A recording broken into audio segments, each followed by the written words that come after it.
Hello, everyone. This is Ryan of Happy, Healthy, Vegan. Thanks for being here with your vegan cult leader at the weekly Friday live streams. My time, 6 p.m. Pacific Standard Time. So wherever you're at, set a reminder on your calendar, get your phone to notify, whatever it takes. Remember to come here and join us, and maybe just make it easier for you to subscribe, hit the notification bell, and hopefully, if all the back end server stuff works out at YouTube properly, you should get a notification. But hello and thanks for joining us.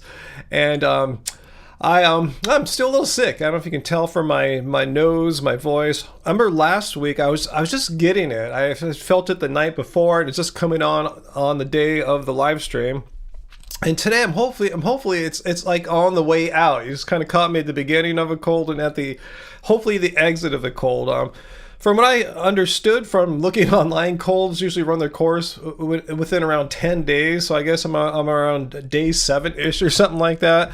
And you may have guessed as much. I think Angie mentioned something on the community tab. And I didn't do a live, I just didn't do a weekly video this week. And I want to thank you, Peter. Yeah, I saw you sent me many videos to choose from. And I just didn't feel creative this week at all. I mean, just musically, vegan videos, anything. I just felt really blah and just unmotivated. That happens sometimes, when you get a cold, and especially it's been, I tell you, like all overcast. We have what's called the May gray. It turns into the June gloom here in California. Some years it's worse than others along the coast, especially in Southern California. It's a thing. But yeah, some years it's non-existent, like back in the good old days of the drought. I miss those drought years, guys. But anyway, yeah, between the May gray and just kind of feeling low energy from a dumb, stupid cold, I had just no motivation to be creative. I took care of other work that I needed to take care of. But yeah, Sarah, the overcast. I do enjoy overcast. Don't get me wrong. Especially in the summertime when it's like 90 degrees or something like that, 85, and we get some nice morning overcast. I'm down to the ground worshiping Buddha, God, anyone that could make the overcast happen. But right now it's just been like last year. It's such a cold, wet, rainy winter. And just kind of a dumb spring, too. We didn't really have spring. It just turned into May gray right away because it was raining all April. So anyway, yeah, I'm just ready for just some normal California weather. It gets nicer in the afternoon, but, I'm up at 8:30 and I have to wait like 4 hours, and I want to... Anyway, I'm spoiled. But anyway, I was just kind of unmotivated this week from a stupid cold. I guess at the beginning of a cold, I'm more motivated to get stuff done. And after a week, do you guys feel the same way? I just feel kind of like, come on, just go, leave, let me be. I'm just kind of dumb, I guess, maybe. But anyway, hello everyone. Enough of me complaining about my stupid cold and stuff. It's just a stupid cold. No, it's not life-changing or life-threatening. It's just dumb and annoying. And, that's why I do like to often wear masks when I go out to restaurants or supermarkets and crowded places. Just simply because I don't want to catch a cold. It doesn't have to be COVID-19 or anything, RSV. Anything. I just don't want anything. A flu, cold, nothing. I just don't like to take time out of my life to recover from a cold. I haven't been to the gym all of this week. Missed all of last week. You saw me Friday. I was sick. I didn't go. And the day I took off last week to not go to the gym, my normal gym day is Tuesday as well.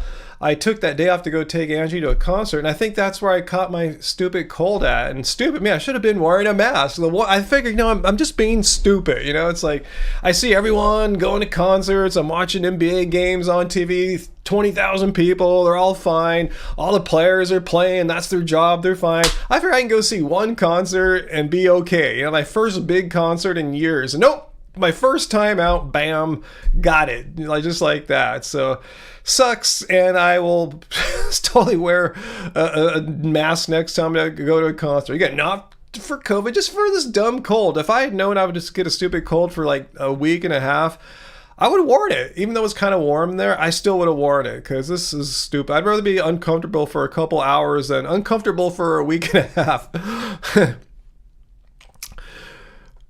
Yeah, cause I'm pretty sure the cold came from the concert. Let's see, AJ, you haven't got sick since 2019 because you wear a mask in public places, and I have been. But I just made a judgment call. I said, I'm just not gonna. I didn't see at that time. I hadn't heard about any like COVID surges or a bunch of colds or flus going around that time of the year. As soon as I got sick, I did a little Googling and I found out, yeah, everyone's got a cold right now. I'm talking to my friend, yeah, everyone I know is sick right now. Like, whoa, really? It's like, whoa. So, yeah, stupid me. I was dumb. I just thought I could be a normal person because normal people I see when they go to basketball, NBA games, and concerts, they're not wearing masks. I thought I'd try to be a normal person for once. Thank God I didn't get COVID or anything, but yeah, I still got a stupid cold. So anyway, yeah, back to my mask wearing just because I don't like getting sick. Let's see, what are you doing, Peter? I know you said you got some stuff to do tonight. You have the event this weekend. You said the first premiere episode of Planet Vegan starts tomorrow, but on Plant-Based News Channel. So it's going to be like 6 o'clock in the morning because it's evening England time. What is Planet Vegan? It has an interesting name. Yeah, I heard about Vegan Zombie. If you're watching, Chris, I'm sorry if I reached out to you. I've just been sitting around quiet and depressed all week in a different way than you have been. I'm so sorry to hear about your dog. You know, when we say dogs or cats, you know, especially for people like us, you know, like me and Angie and Chris and many others, like, even though we're referring to an animal, it's like a human to us. You know, it's like a full-on relationship, you know, especially for people like us who don't have kids. And we find that our animals are like a kid to us. They're like full-on people. I consider them persons, you know. And I'm sure I'm not the only one. I'm sure Chris is like that too. And, you know, it sucks that animals don't live as long as we do. You know, it sucks that their lifespans are so much shorter. It's a horrible thing. I don't know the thing. Just sucks. It sucks that it has to work out that way. Yeah, Fritz, they are furry people, you know? They have personalities. I mean, we have our two cats. They have two totally different personalities. You know, you can see their personalities beaming through. You can see their emotions and their joy and all that. You know, there's little people, and we treat them like people. We don't. I remember like when I see my mom, the way she treats her dogs. It's always like, wow, she treats them like animals. She really does. Even though she loves them, she really treats them in a whole like more old school way, like something you might see in the 50s or something. But yeah, I read it's kind of a modern thing that people nowadays, often younger people, I guess like my age and younger, are you know, treating their animals like as if no different from family members. So anyway, yeah, sorry to hear about that for Vegan Zombie, and yeah. Oh, thanks, AJ. Thank you so much for Kick the Cold Fund. Much appreciated. Yeah, hopefully that donation will make that cold bug go away. It's funny, I just talked to my mom a few hours ago. I was planning to go see her this weekend. I called her up saying, I'm not sure if I'm going to come, you know, just because I don't want to give you this thing. Anyone know if you're contagious the whole time that you have a cold? I should Google this. I told her, I don't know, am I contagious or not? I'm not feeling that energetic, and I'm telling you, I'm just kind of unmotivated to do things. And plus, I don't want to get her sick because she's so much older, you know, 86, and I don't want to be like kill her or anything. So I'm not sure what I'm going to do. How often do I send my mom? Good question, sir. I've been kind of a bad son, more like once a month. But there's been a lot of stuff going on. She's been busy. I've been busy. So I'm trying to go like see her like maybe like every other week, kind of like something like that. I saw her about 2 weeks ago, so I'm kind of due right now. Not to say I'm due, but you know, I'm trying to stick to a more twice a month thing. And yeah, Angie never caught my stupid cold. So yeah, I'm trying to see my mom twice a month. She has other people that help her out. She has like I don't know what you call it, a caregiver or something like that comes twice a week. And I talk to her frequently, like every few days. And I see her, I see her about twice a month, like, you know, every 2 weeks or so.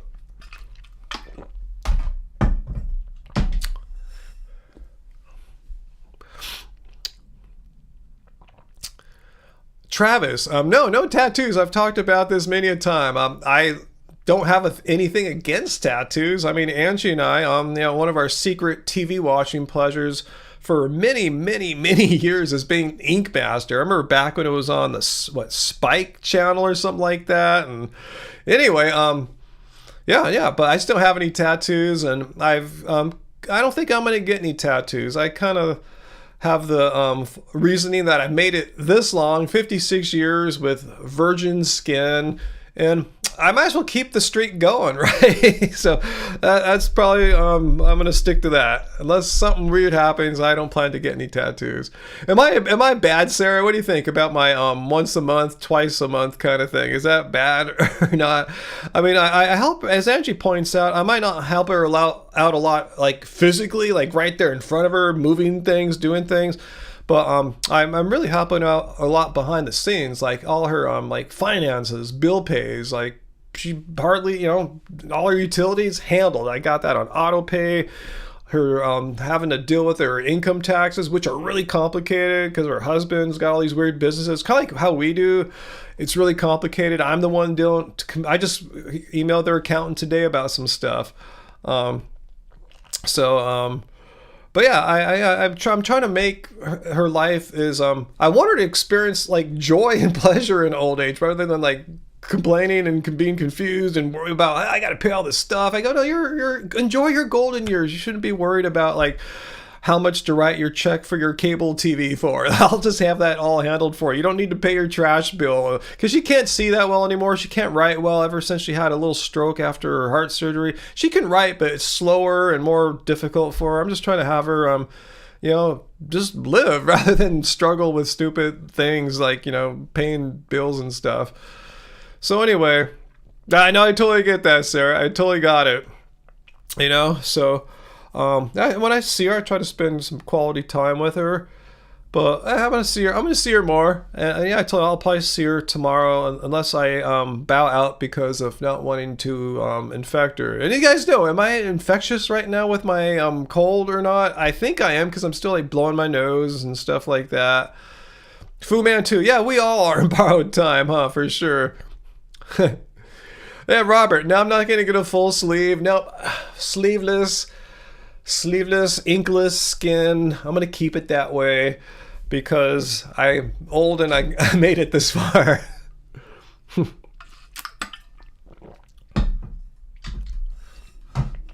Yeah, Sarah, let me see your schedule there. I remember, you got more of a routine than I have. Sarah says she has dinner with her parents every Sunday and walk with them during the week. They live close. That's awesome. Yeah, I don't live that close. It's about, depending on traffic, like in the best case scenario, about 45 minutes. And with traffic, an hour plus. So something like that.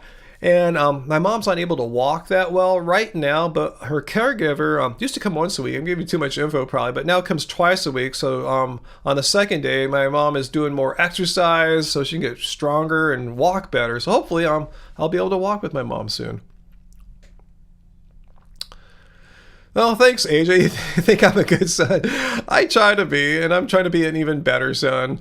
Angie says, about my mom. She usually turns down offers to visit, saying she's busy. She needs time alone. So it's not just me. Yeah, like I said, it's not just me not going. It's just sometimes, she just doesn't want us to see us, or she's got things going on. She usually has some really stupid stuff going on, like replaced a refrigerator. That was a big fiasco. That took many days, weeks. It was a pain in the butt. Then a plumber had to come because the ice maker wasn't working and all this stuff.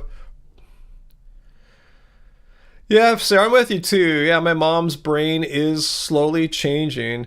It's different than like a dementia changing though. It's just like kind of just I think it's all relates to the stroke she had, like when she had her heart surgery like 3 or 4 years ago. It was like she had her heart surgery done, everything went well and went to sleep, and like overnight apparently she had some kind of stroke because she couldn't move her arm that well. She's got it back and stuff, but anyway, it affected parts of her brain probably. So it just seems like she's just like kind of like not losing her mind or anything like dementia-wise, just kind of like not able to remember things, just not sharp, just getting less sharp, but it's not like hallucinating or anything like that.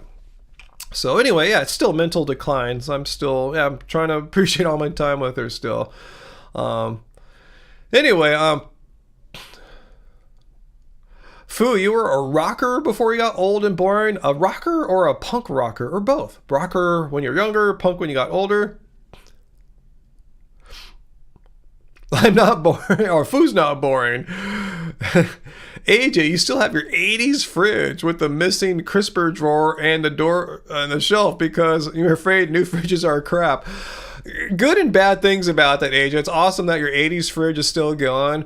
But yeah, when we got this house, it had like an 80s fridge, and we around 2000, I don't know, 5 or so, got a new fridge. And it's an old fridge by now it's like, a couple decades. But going from like an 80s fridge to a 2005-ish fridge was like, whoa, it's like much more efficient. I mean, I noticed like our electricity bill was not as bad because it used like 1/3 the power or something like that. So there's been a lot of technological improvements as far as efficiencies go. So that would be a huge benefit for you there if you want to keep your electric bills down. And most of us do, especially out here on the West Coast. A lot of us are getting our I don't want to make a bad euphemism, but anyway, we're getting screwed by our utilities here in California on the West Coast. But and it's been pretty durable too. Our fridge is still going. I tell you, about 20 years or so, and it's still doing pretty good. It does what it needs to do.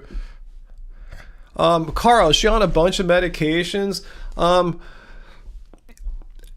Depends what you consider a bunch. My caregiver to calm me down, go, wow, it seems like she's on a lot of meds, because I'm not on any. She says, actually, no, some of the other people she takes care of are really on a ton of meds. So I don't know, maybe 3 or 4 or so, something like that.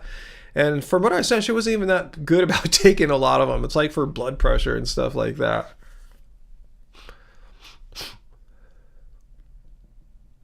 Yeah, Sarah, PG&E sucks for sure, and that's one thing scaring me. If I ever leave here and live somewhere else in California, that only PG&E, Pacific Gas and Electricity. There's a whole episode about them on American Greed. That show where they talk about like sociopaths and narcissists ripping off people, Ponzi schemes and other con jobs. So they did one on PG&E, our energy utility here in California. That's how horrible they are. They blew up a neighborhood in the Bay Area with their gas lines. They're gouging people with electric bills right now that have shot up like 3 times. If you're paying like, $300 before, a lot of people are paying like $800-900 now.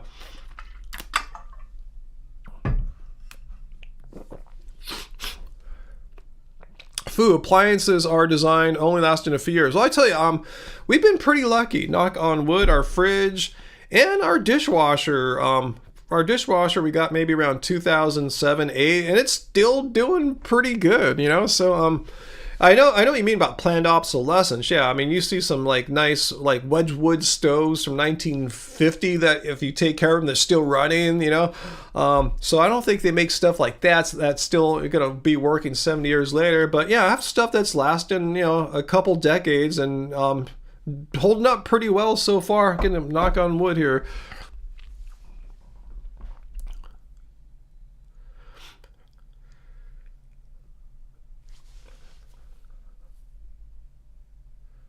Let's see. Yeah, it's pretty crazy with the energy prices in California, which is so frustrating because, if, we're switching to renewables. Solar is a big part of it. We got a lot of sun out here. But that's part of the problem. The energy grid in most of the United States, from what I understand, is like woefully antiquated and inadequate. And in California, a lot of it's dangerous. It's like, what started a lot of the wildfires in Northern California, like downed power lines and a dry summer forest wind, and things ignite.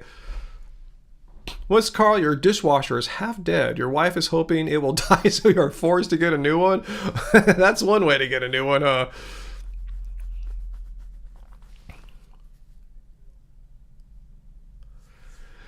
Oh, Bob, tell me more. What do you know about California? California is a mess because of terrible green policies, sadly. Bob, no, don't give me your pro-right-wing, anti-California bullshit. Are you going to show me some kind of poop map next or something like that? No, please. California's, do you even know what CPUC is? That's why our utility prices are high. They are supposed to be a public, they're supposed to be working for us. They're a utilities commission. They approve rate hikes and stuff like that. And instead of working for us, the lobbyists for like PG and others have got their people on board, and basically they're working for the energy companies, not really the best interests of us. And just to put in perspective, there's still places that have municipal electricity, like the cities provide it, and their rates are really fair, what they should be.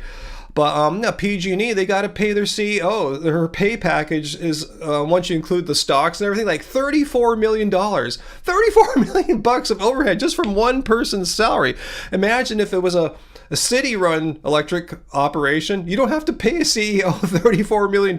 Right there, your rates are going to be much better. So a lot of it is corporate greed, Bob. And I know you support stuff like that. I know your party is all about like deregulation, let the energy or just companies decide what they want, and so it's your kind of corporate greed that you espouse, because I know you love billionaires. You said billionaires, God bless them all, they're so important to us.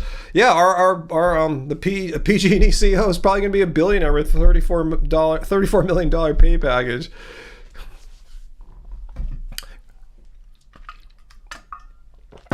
Bob, no, it doesn't mean that. There's a crumbling infrastructure across the nation. Have you heard about our nation's power grid being old and antiquated? It's not like the nation's power grid is awesome and robust, but California's severely lags behind. Just nationwide, it's an old power grid. It's built a long time ago, and not built to meet the demands of the populations that we have today. Makes sense, right? When you build a power grid, say in 1950, why would you be anticipating? How could you anticipate what kinds of loads would happen in 2020? They didn't anticipate like everyone having all these computers and appliances and electric cars and everything like that.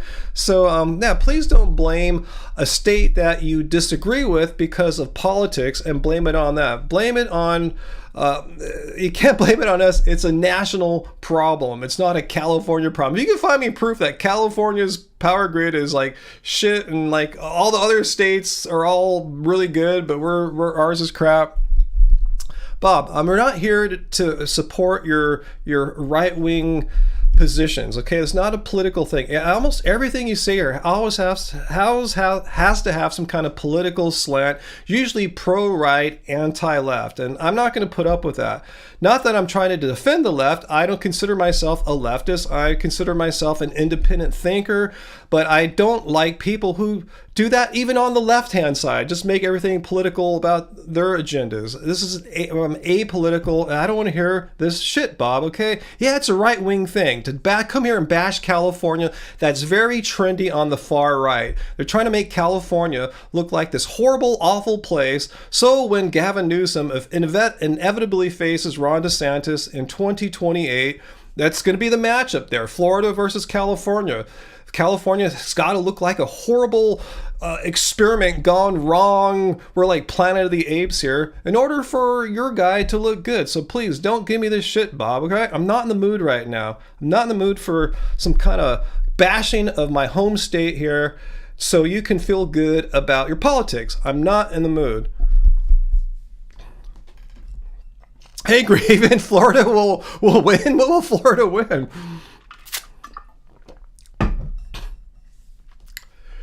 Bob Hill, definitely a leftist. Come on, Ryan. No, here's the thing. You have this right-wing thing, which I've seen left-wing people do this too, but it's really common on the right, where it's either you're us or them. You're either with us or against us. Like, you're either on board with our right-wing stuff or you're a leftist. No, I hear a lot of bullshit coming from the lefts too. I call bullshit whenever I see bullshit. So please, just because I don't agree with your particular brand of politics doesn't mean I'm some other camp. No, I'm an independent thinker. I can think for myself. I don't need think tanks. I don't need lobbyists to think for me. I don't need politicians to think for me.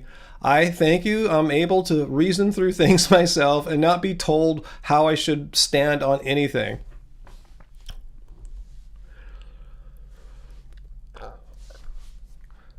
Zoe, it's good that Republicans hate California so much they don't go there. No, there's plenty of Republicans here. I mean, like the next county over, Orange County, is a notoriously been a strong Republican stronghold for decades, but that's starting to change now with our growing population and changing demographics. They're not as easily holding down all their election wins, you know, for Republican candidates. But yeah, there's a big mix here in California, despite what people like Bob want to make it sound like everyone here is as far left and, you know, everything. No, there's Republican districts here in California who, like in Bob's home state, I'm sure, are made voting machines not they can't use them in their counties anymore in some of these other counties in California. So yeah, we have the whole thing here in California. So don't paint some fantasy of us being we're all liberal, left wing, blah blah. There's everything here.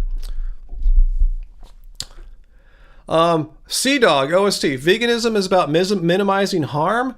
No, it doesn't say that. Let's look at the definition of veganism and see if the goal of veganism is to minimize harm, because I don't even think the word harm is in the definition here. It says it's a philosophy and way of living which seeks to exclude as far as possible and practicable all forms of exploitation and cruelty to animals for food, clothing, or any other purpose. Your philosophy is, or your question there, is it harm minimization? No, that's a different philosophy. You have harm, and we just try to make the harm as little as possible. You know, so it's like, oh, okay, there's like 10 animals there. I'm just going to kill one of them so the other 9 can live. No, that's not what veganism is. It's a stance against animal cruelty and exploitation. It's not about doing harm and then thinking, well, I'm just going to try to minimize that harm as much as possible. I'll just eat 1 chicken every week rather than 10. You know, that's some kind of harm minimization philosophy.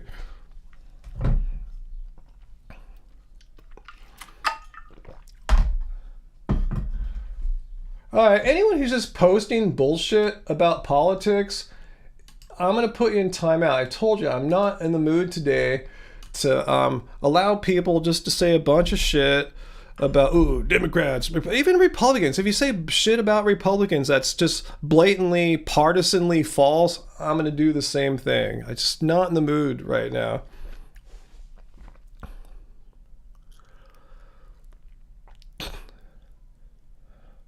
Sea Dog, yeah, what's your thing with oysters exactly? You can't exploit an oyster? Okay, but you can be cruel to an oyster. Why are we here? Why are we talking about oysters for? You know, again, let's look at the definitions. A stance against animal cruelty and exploitation. What's your thing about oysters? Are you trying to argue, okay, you vegans, you guys need to allow oyster eating into your diets? Is that I'm just kidding. Why are you bringing up oysters for? What is your intention? What is your goal? What is your hope? What do you hope to achieve by mentioning oysters for? So continue on with your why are you talking about oysters? If you can exploit an oyster, you can exploit a carrot. So what is the point you're trying to make? You're going off on this if then. I'm not even going to allow you to like run with that because I don't necessarily agree with what you're talking about here. But why? What's your point? You must be saying this stuff for a reason. Just cut to the chase. Why are you talking about oysters for? Just get to the conclusion. Don't give me the bullshit run up. Just get right to the heart of the matter. Why are we talking about oysters for? Yeah, AJ, thank you. An oyster is not a carrot. Last time I checked, an oyster is not a carrot. They're in a whole different class of life. Carrot is a plant. Oyster is a bivalve, just like other bivalves, like say sea urchins and starfish and stuff, which are not like carrots or kelp for that matter. So why are you bringing up? Just tell me. I'll indulge you for a second more before I time you out because I tell you I'm not in the mood today. Why? What is your goal? I'm listening to. Why are you bringing up oysters for? Again, get to your conclusion. What point are you trying to make about oysters? Okay, so let's hear it.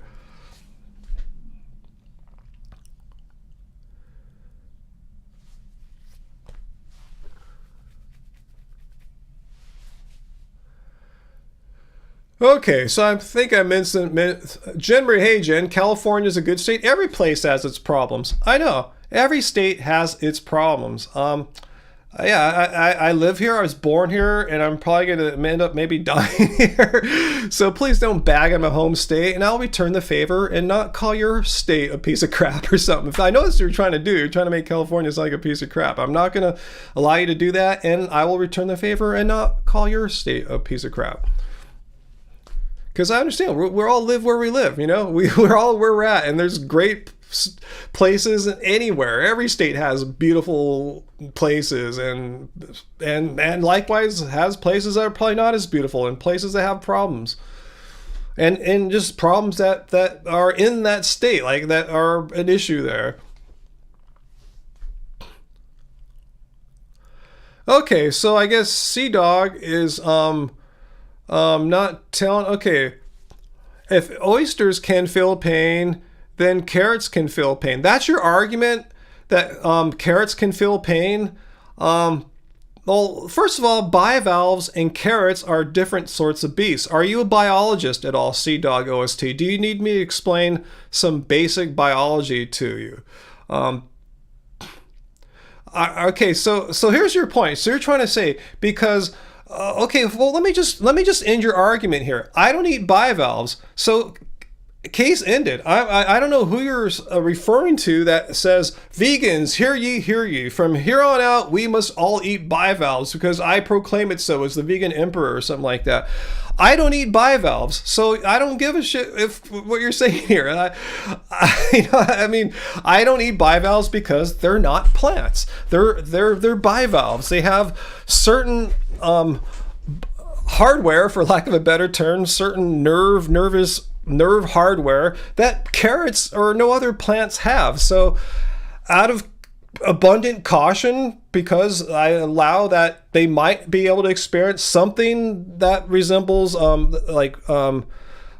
pain, or they know when they're being harmed in some sense, in a way that a carrot never could, or a piece of kale could never know, or a banana. I don't eat bivalves. So yeah, great. Yeah, if I don't eat bivalves, I don't eat carrots. Handled. All right, we're done with that. I'm not sure what you're here for. I don't even agree with what you're saying about bivalves. I'm sorry, guys, if I seem kind of not in the mood tonight. I told you, I just been not feeling it for a few days, just not motivated because of the stupid cold. Nothing else really going on, just this dumb cold. I wanted to go away. I haven't been able to go to the gym. I haven't been able to play basketball. I haven't even been going out into my little gym here and lifting because I just feel like crap. So maybe that's it. Ryan, you entertain knuckleheads too much. They're playing in your face. Maybe so, Graven. I guess that's what people get. They get some kind of sick pleasure of effing with others. If you're that kind of what's that word? Some kind of I don't know, whatever. If that's what makes you get up every day, you're a sicko.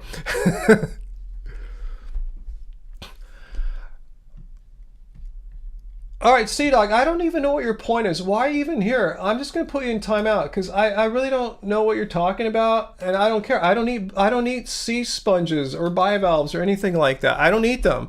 I eat carrots. I eat kale. I don't eat bivalves. I don't eat animals. Bivalves have some kind of nervous system. May not be a central nervous system, but it is a nervous system. And last time I checked, kale and bananas don't have any kind of nervous system or central nervous system. That's what I eat. If it has a nervous system or a central nervous system, I don't eat it. Sadistic. Thank you, Jen Marie. Much appreciated.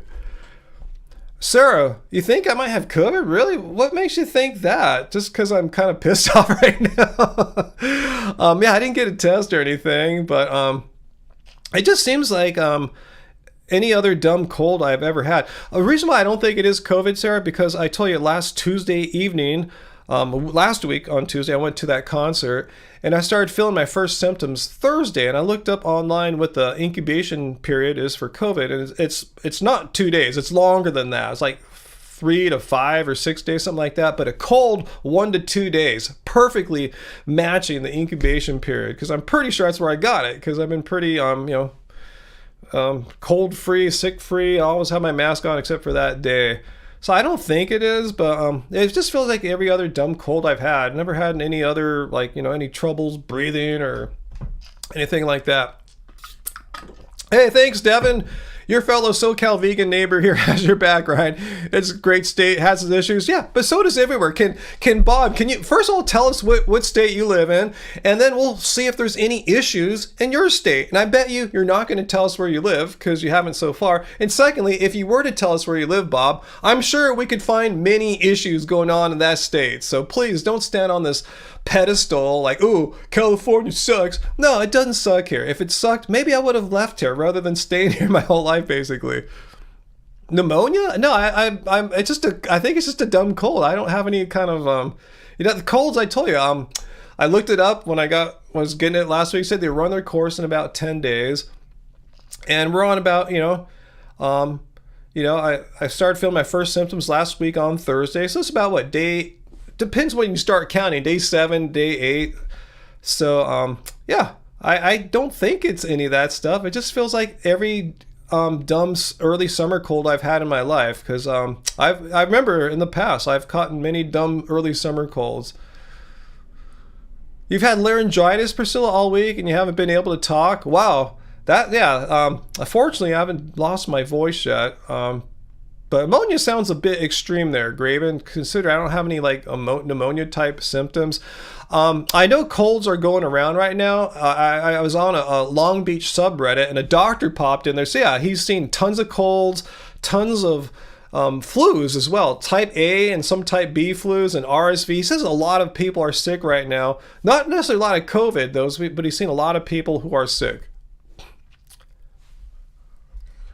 Okay, Bob. Yeah, the geography's not the problem, but issues. There's issues in your state too. So don't try to stand on this pedestal, Bob, saying where I live I live in this red state and there's no problems here because we follow God and all this stuff. No, just don't give me this stuff. I'm sure you have tons of problems where you're at too. Similar problems, maybe entirely different problems than we have here. But don't put out that, hey, you're in California, it's beautiful, but you got problems. Bob, look in your own backyard. I'm sure if you would name your state, we could find many problems with your state too.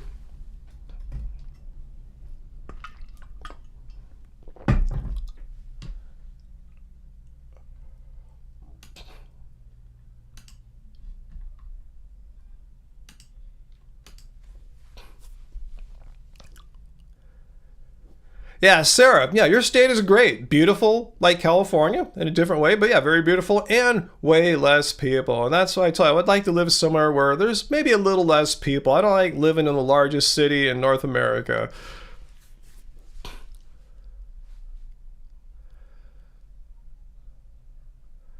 Let's see, Samuel, you haven't gotten sick since COVID. I wish I can say that. I used to enjoy getting a cold. Now I tell my body to be constantly on guard. Good for you. Graven, I thought Florida rains all the time. I thought it's in the tropics. Sounds like you guys are having some kind of drought situation. Jesse 12string, wasn't there a vegan YouTuber who took an oath of silence for your ad? Wasn't that what's his face? Aspie, James Aspie. He did that a long time ago, right? Like in 2015 or 16 or something like that.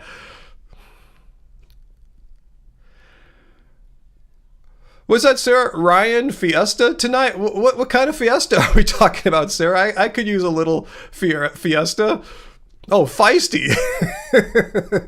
Yeah, I guess I'm a little feisty tonight. And I apologize, guys. Unless you enjoy seeing this feistier side of me sometimes, But I just tell you, I just feel so this kind of blah right now, I'm just not in the mood. I'm not as entertained as I often am by would-be bullshitters and trolls and stuff like that. So yeah, I guess I have a short fuse or something like that tonight. I guess that's it.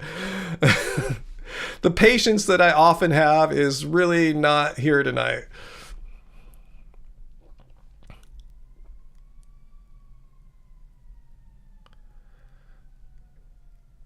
Yeah, don't poke the bear tonight, please. I just may ban you and you won't even know. I won't even acknowledge it. I just put someone in timeout, didn't even say anything. about maybe a couple minutes ago because I didn't feel it needed acknowledgement.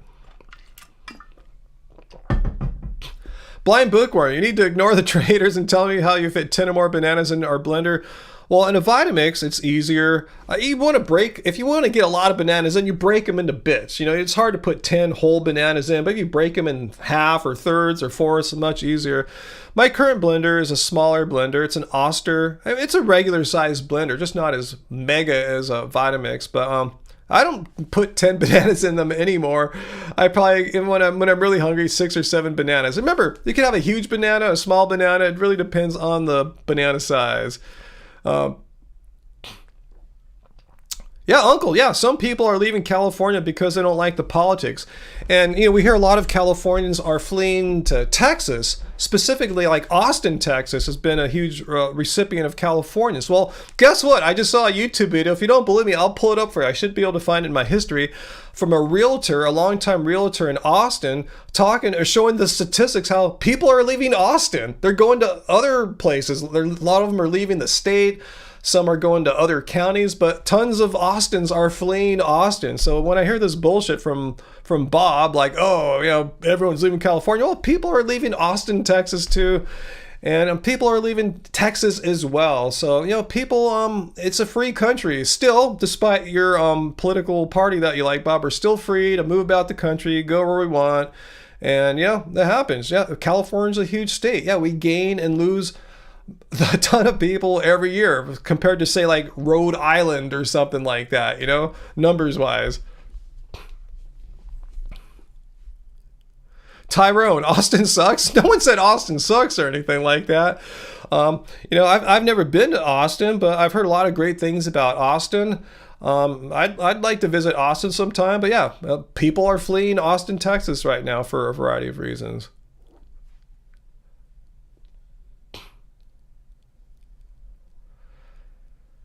Yeah, Graven. Yeah, blocking. I'm going to read Graven's post here, her comment verbatim. Blocking Bob Hill was a good choice for me. He's a dookie stirrer. That's why he comes here. He just comes here, tries to subtly or not so subtly drop his personal political beliefs into the live stream and try to make us like anyone like me who doesn't agree with them is some kind of wacko communist lefty nut or something like that, and we're just not gonna take that bait anymore.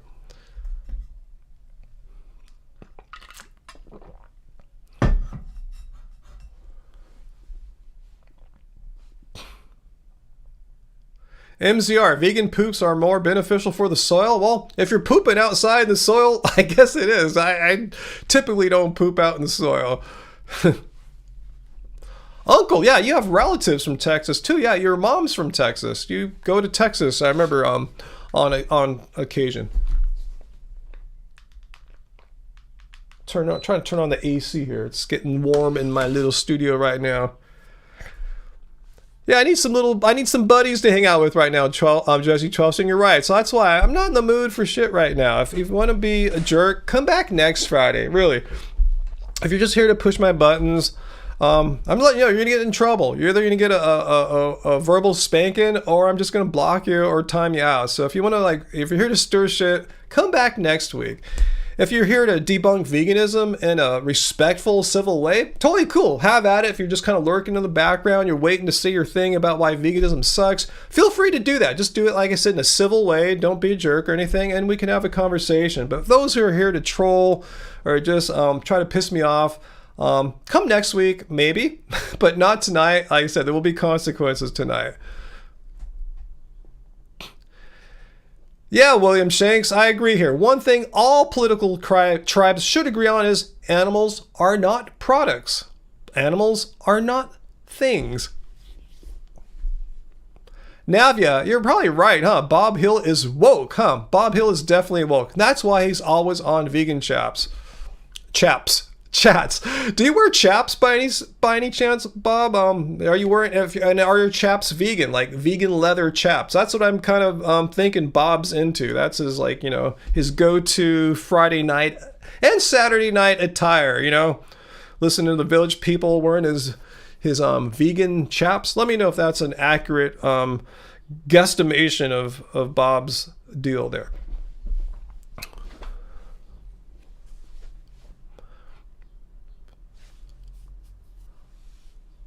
VLAM! Good to see you, VLAM. Bob, you started going commando. Is that because of my talking about how I often am commando?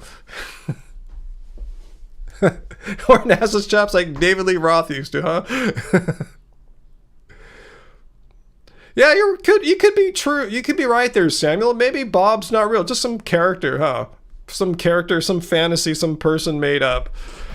Maybe someone working in that meat command center funded by the Cattlemen's Association and other meat industry companies. Maybe that's what he is. Just some employee there. Could be a lady even. Who knows? Or a kid. Just type in a bunch of nonsense at us.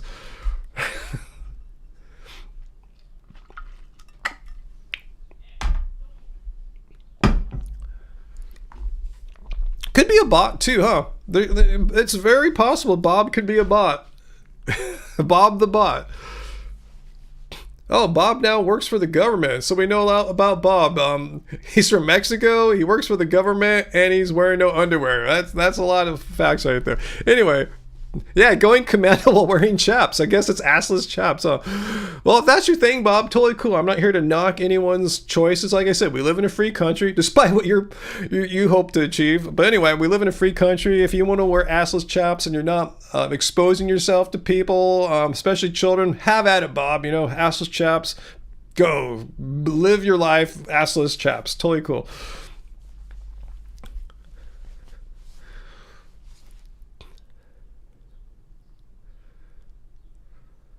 Zoe, there's an honest, real back to vegan question here that doesn't involve politics or chaps or commando. I have no interest in eating lab-grown meat, Zoe, just because it's meat. It's not like a Beyond Burger made out of peas or something. It's meat, made out of meat, just produced in a different way than what we're all used to. I think it's great for other people who would never really consider eating Beyond Burgers or giving up their meat or going vegan or vegetarian or whatever. So if it would actually make a dent as far as how many the numbers of animals that are raised for slaughter, if it could take the numbers of animals down from 80 billion to a few more billion or many billions down, I'm totally for it. Pet foods, zoo foods, whatever, that'd be great too. But yeah, flesh is yuck, Robert. You got it. Doesn't sound delicious to me. I mean, it would look the same, right? It looks the same as regular meat from what I understand. And I told you, when I see regular meat, I don't look at that and go, ooh, should I consider that as food? No, it's repulsive. Immediately repulsive. I want to puke. Just like when I see poop. For me, looking at poop and looking at meat, same thing, same reaction. Don't think of eating them, and I don't want to barf. Do I feel the same with lab dairy? I don't know what that is, V, but if it's what I understand, if I'm just going to go with the same concept, it's instead of lab-grown meat, lab-grown dairy, yeah, same thing. I don't have any desire to eat real dairy. I'm totally fine eating some kind of plant-based dairy.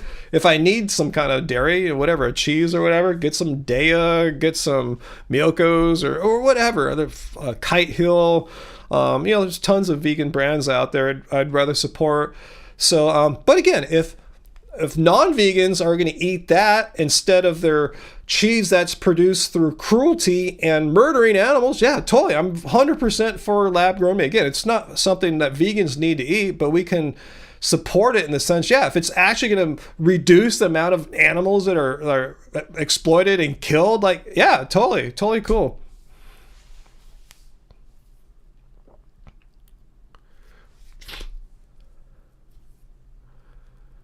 What's that, William? Going vegan has made you appreciate agriculture more, despite what anti-vegans say. I appreciate oats for feeding us, and I enjoy oatmeal with fruits. Awesome.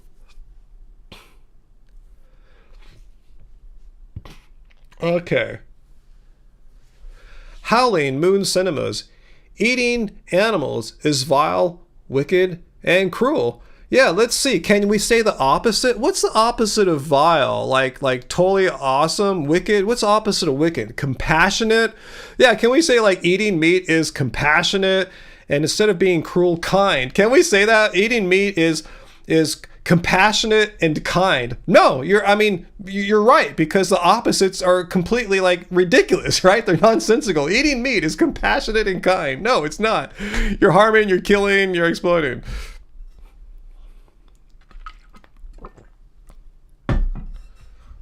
Yeah, no, Bob, howling is correct. I just show you the opposites are absurd. They're just laughably absurd because, hey, eating meat is compassionate and it's kind. No, it's not. It's cruel. You're harming, you're killing, you're murdering, you're exploiting. How can all those things be kind? Compassionate. I'm compassionately and kindly killing and exploiting and slaughtering. I do kind slaughter, you know? There's no such thing.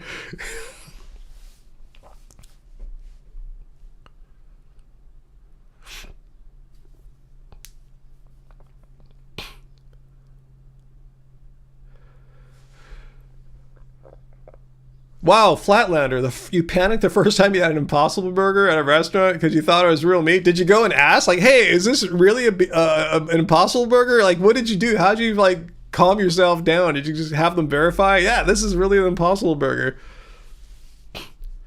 Joe, I just answered that question a second ago. I have no desire to eat lab-grown meat, but I think it's wonderful for the people who will eat that instead of meat that is produced by exploiting and slaughtering animals. So if we can have fewer animals slaughtered by people eating lab-grown stuff, totally cool. I don't want to eat it. It's meat. It's not like similar to meat. It's flesh. It's something that when I see flesh right now, cooked flesh on a table, I'm grossed out. I want to puke. I'm gross. It's gross. Like, why would I want to eat something that I find repulsive? So if others that don't find meat repulsive want to eat that instead of slaughter-produced meat, awesome. Good for them.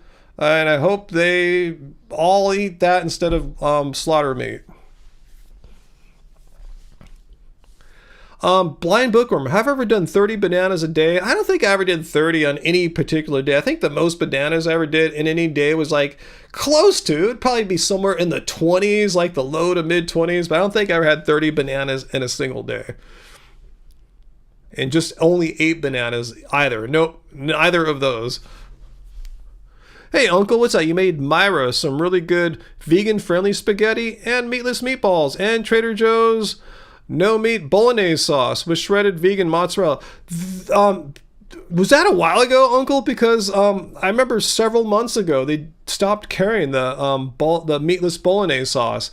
Is it back? Is what I'm asking. If so, you've made my day. I'm going to run to Trader Joe's tonight.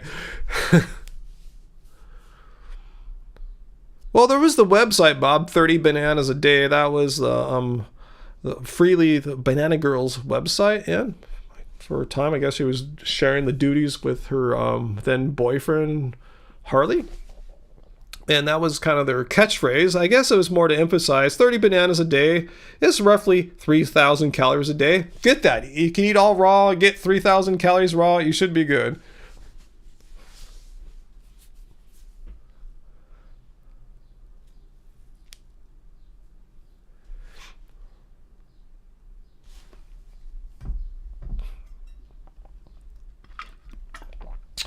Oh yeah, Uncle, that happens sometimes. Before bananas go bad, though, you can tell. You can see they're past their prime, way past their prime. Instead of chucking them in the garbage, you could put them in the freezer and make nice cream. Banana nice cream. So that's usually pretty much always what happens to our bad bananas, unless the banana is like just way bad, which is pretty rare. We try to catch it ahead of time because it gets gnarly. You'll see it. It's like the flies or it's breaking. Something's wrong. We catch it before it gets that bad.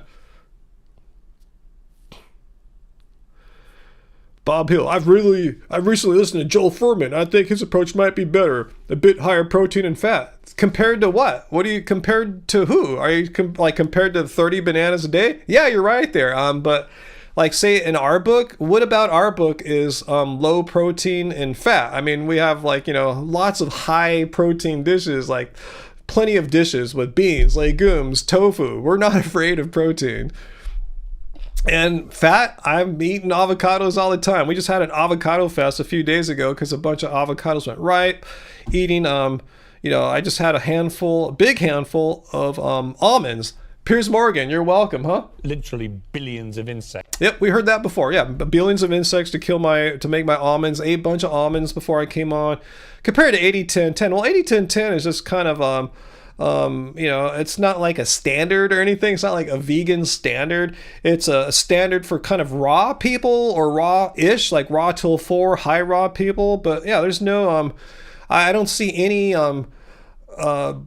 thing about that being like the ideal macronutrient ratio for non-raw, non-high raw people.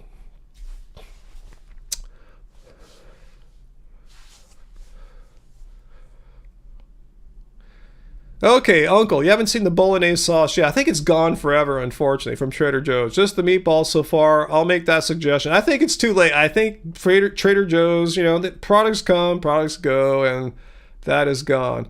Yeah, sir, I'm like you. I like a combo of raw and cooked foods, I like my fruit smoothies in the morning or afternoon, depending on when I get back from the gym. And then I'll eat whatever after that. Whatever, meaning cooked or raw.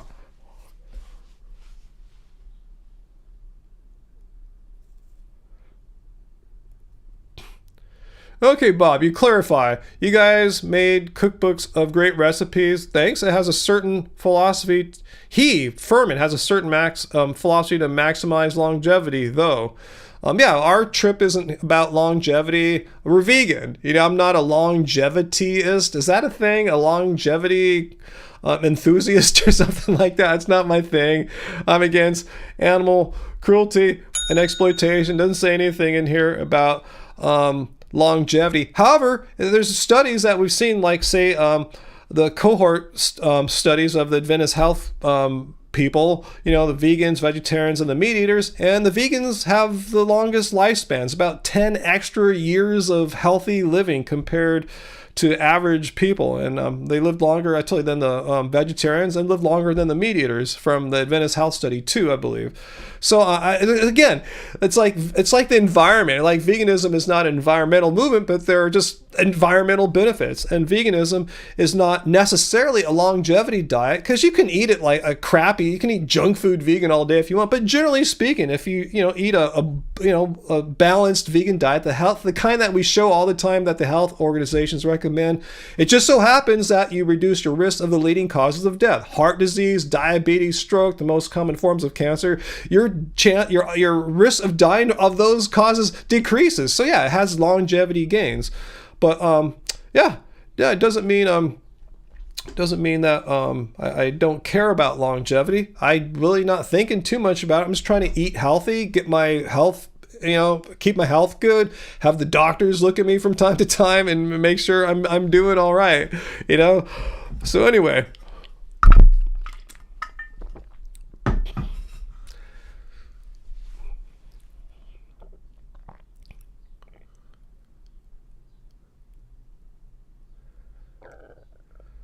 Oh, Jesse, you unintentionally ate entirely raw today. Yeah, it's totally fine. Yeah.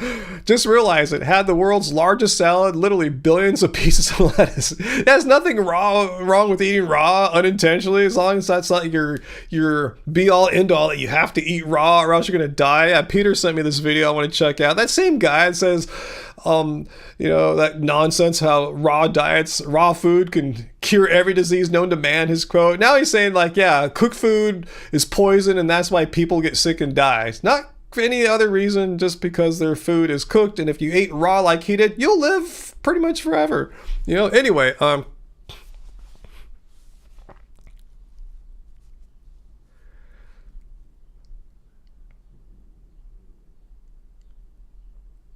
let's see, Graven, that's a loss for veganism then. Don't want to live longer. No, thank you. Well, you don't have to, Graven. Like I said, the longevity gains that the vegan Adventists had in the Adventist 2 study were those who were eating a pretty healthy diet, very plant-based diet. They weren't munching on a bunch of junk food, because the Adventists believe in eating, very, very healthily, good, healthy food. So, yeah, if you have no interest on the longevity gains, Graven, totally your prerogative, free country, totally to, free to have your beliefs on longevity that may be different from Bob's. Could do that. Anyway, my point is, you don't have to eat a super healthy diet if you don't want to. As a vegan, it's your choice. Just like as a non-vegan, you could eat a bunch of junk food, or you don't have to. It's your choice.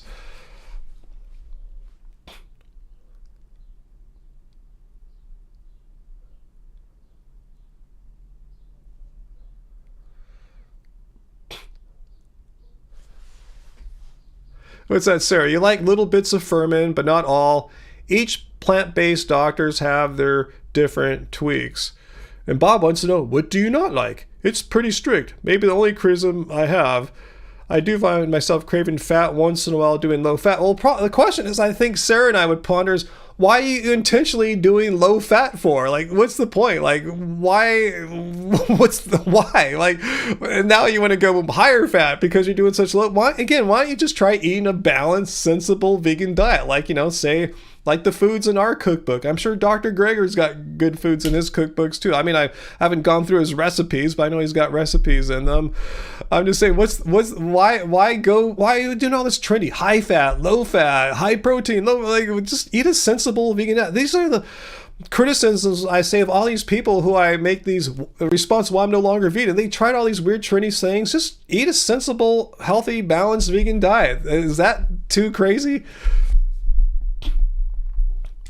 Let's see, Milo. Aloha, Ryan. Hope my virus is gone. I think, no, my cold virus is still here. That's why I didn't make a real video this week. Not to say this isn't a real, but, where I talk about something not live. Your phone still has a virus. You need to learn cybersecurity. I'll get an iPhone. Yeah, they're usually less targeted, I guess.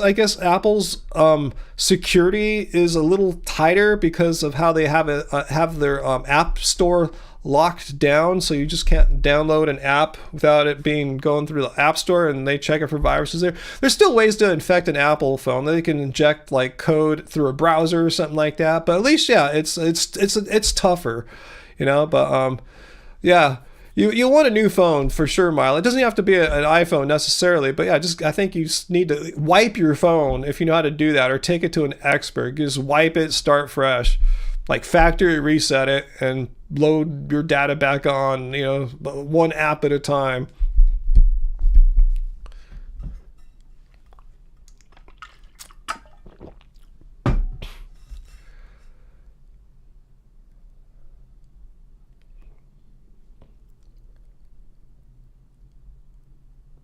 Yeah, good point, Fu. Yeah, most any regular person who had 34 felony convictions wouldn't see the light of day and would have a hell of a time getting a job, right? I hear about people who have like one felony conviction and no one will touch them, But, that's all I'm going to say about that.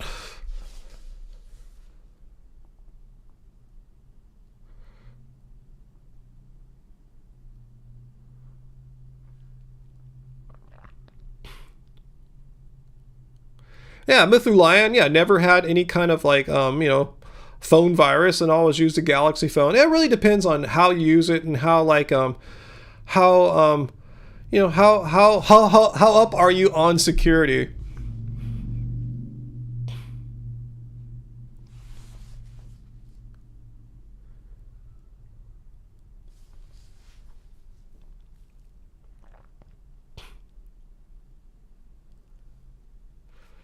Let's see, what's Ray saying? For you, it only took you 3 months and your animal product cravings were gone. Veganism was the easiest and most natural thing in the world. Carl points out, financial, like white-collar crimes, a little different than like robbing, a store or home invasion or killing someone. Yeah, for financial things, you can get hundreds of convictions, but it's just for the same thing over and over.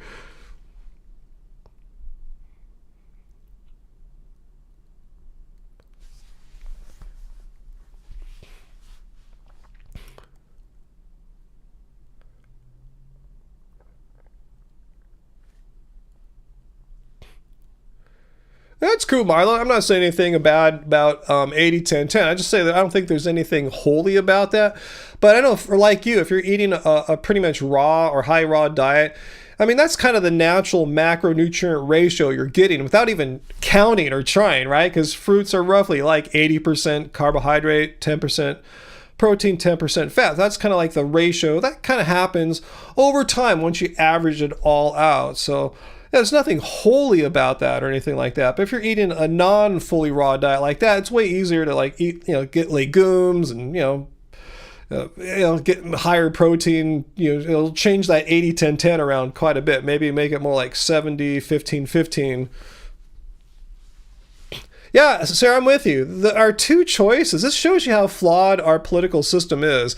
I mean, there's like, what, how many millions of people? Like 200, 300 million people in the United States. And these are the two people that we can vote for? I mean, this is ridiculous. You know, this is absolutely ridiculous. But yeah, Biden and Trump. I mean, this was ridiculous 4 years ago. And I can't believe this is what we got offered us again for 2024. Yeah, I can't believe it's these two. Ugh, I know. But you know, I've said before, I'm going to vote for the guy who's not, you know, instructed his followers to, after denying the election results, saying, I won, it's all rigged, and go and attack police officers and invade our Capitol. Now the same thing. Oh, I lost this trial. It's wrong. It's rigged. Like, I don't care if this happened to Biden or anyone, or Hillary, whatever. I'm just seeing a pattern. When losses happen, when you lose something, it's rigged. But I'm sure if he'd won the election, or if the trial had gone his way, oh, justice prevails. The blind eye of justice always, you know, wins, or whatever, prevails. But it's just, yeah, it's like heads I win, tails you lose. If I lose, it was rigged. If I won, it wasn't rigged. It just, I just don't like this kind of bullshit. I don't care, again, what your political beliefs are, anything. It's just a loser attitude. It's just a con man, a con person scheme where you can't lose. If you lose, it's rigged. If you win, it was legit. Yeah, Sarah, I'm not comparing them either, but yeah, I just see one I can't handle whatsoever. I mean, one tried to insurrect our government, you know, just that alone should, like, if that doesn't bother you, okay, I'm not going to try to argue that insurrection is bad.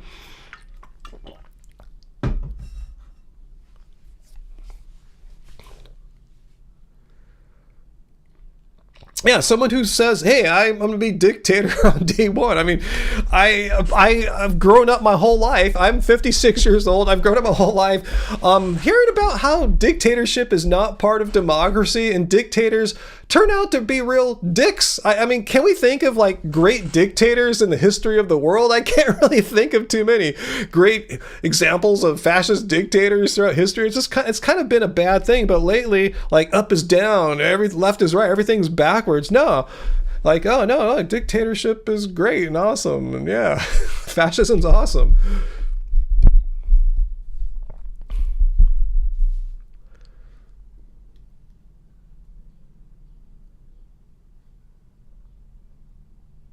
Let's see. Freedom. We're not free. I'm not sure what Bob says. I was being sarcastic, law. I'm not sure. I said a bunch of shit there. I'm not sure what you're referring to there. Milo, you can eat 80-10-10. Hey, you can eat it on a cooked food diet. I'm saying, yeah, if you're eating cooked food, you don't have to add like higher protein or fat foods, but yeah, it's much easier to get them because, yeah, it's really hard to eat a soybean. It's really hard to eat a raw, any kind of legume for that matter. So it's easier to get higher protein on a cooked food diet. But yeah, if you have certain beliefs that you want to abstain from legumes on a cooked food diet, you totally can do it. It's a free country.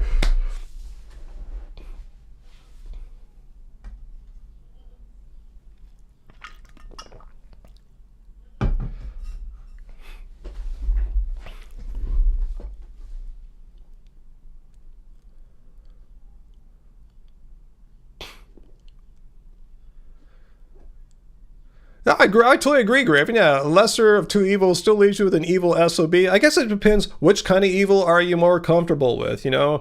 Are you cool with someone who, is anti-democracy, basically?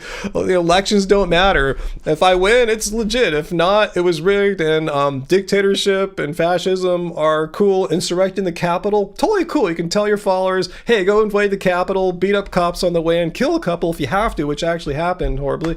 I'm just saying, I can't, that's an evil I'm not, I don't want our country to turn into a fascist regime. I'm just not cool with that. Again, if you are cool with that, I'm not going to say anything bad about you. You just have to decide what matters, what we prioritize, what matters most to us in this country, that if you live in the United States, in this country that we live in.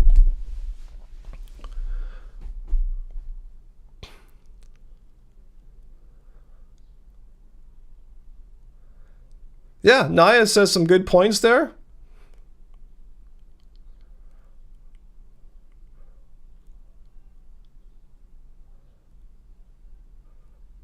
Yeah, Bob. Yeah, I know the right-wing talking points love to say this. Yeah, Dim sent Antifa. Like, what is Antifa? Like, can I go join Antifa? Can I get a card? Like, how do you become Antifa? Yeah, Bob, and BLM on American cities during the summer of love. What is this shit, Bob? No. No, this is just a bunch of shit. I know you're going to say that, too, that, like, they sent...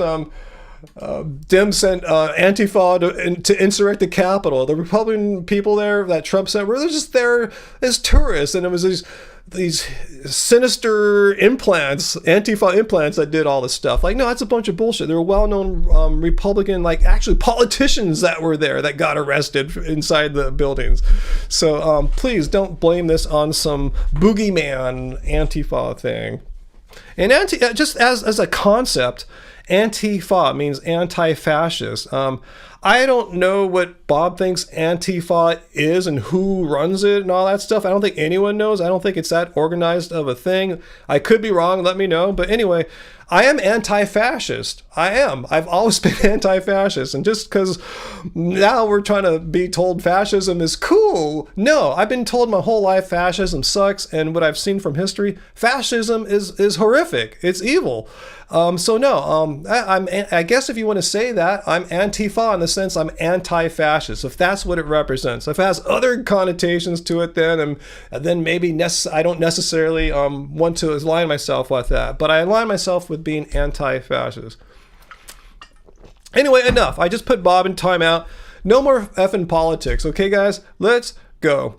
Yeah, VLAM, who isn't anti-fascist? There's a lot of people in our country here, VLAM, the United States, who are pro-fascist now. There are people who say democracy sucks, we need to install a fascist dictator to lead and just proclaim laws and, you know, make whatever they want to be the law of the land, no discussion.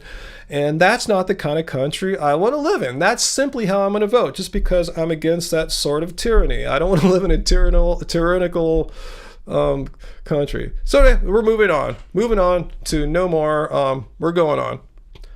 Biden and Trump are not the same. They both have serious flaws, but I don't think, I know for a fact Biden has no aspirations. He's shown none. He's been president, 3.5 years now, to install fascist dictatorship. He respects elections and treaties and laws.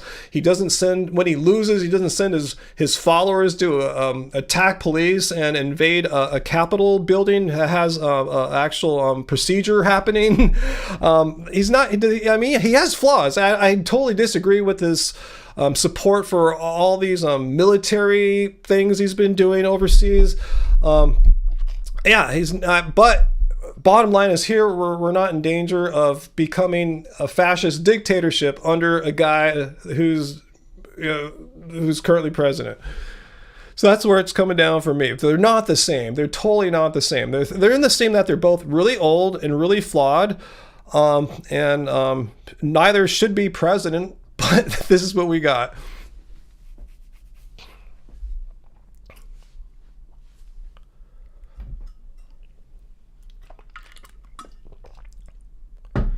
Okay, Graven, if you think Biden's worse, even though he has no aspirations to become a fascist dictator and ignore laws of the land, that's your freedom. That's what America is. And I hope if I'm wrong and your guy wins, that we still will have freedom. But I'm afraid with fascism, one thing that goes really quickly is freedoms, human rights and freedoms. And that's what I think would be worse for America. Anyway, let's move on.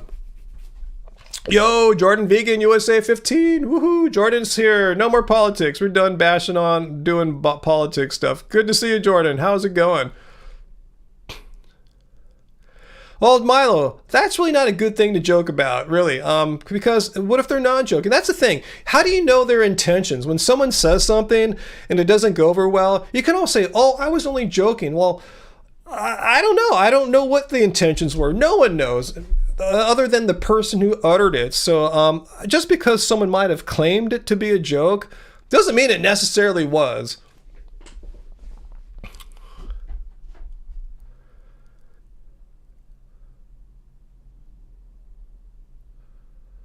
Yeah, Uncle. I'm going to read Uncle's comment verbatim here. A friend said last election that he couldn't understand how anyone could vote for Biden. And here's what you told him. I told him that many people would vote for a ham sandwich. I used a paper bag or a peanut. Insert whatever you want there. Yeah, that's it. Because that was your only choice. It was basically a voting against a potential fascist dictator sort of situation. Anyway, yeah, it's not that people really love the Democratic nominee. It's just it's just all the choices. Anyway.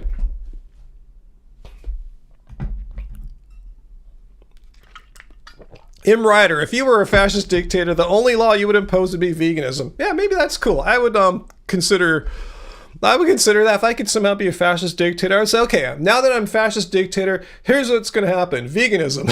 That's it. I'm not going to do anything else. Just veganism. I'm changing the subject, Joey. We're moving on. We are moving on from anything than politics. So let's talk about vegan stuff right now. No more government stuff. No more anything. Let's move on, Zoe. I totally agree. Let's see what Jordan's talking about here, since Jordan just popped in. Let's see. I lost Jordan. Where did you go, Jordan? Go Giants. Hey, how's your Giants going? Sarah, I totally don't follow baseball. So tell me what's going on. Who is in the playoffs? Who's in or going to the World Series? Has that happened yet? Let me know. Get me up to speed on what's going on in the playoffs in professional baseball. Yo, Johnny Bravo, doing all right.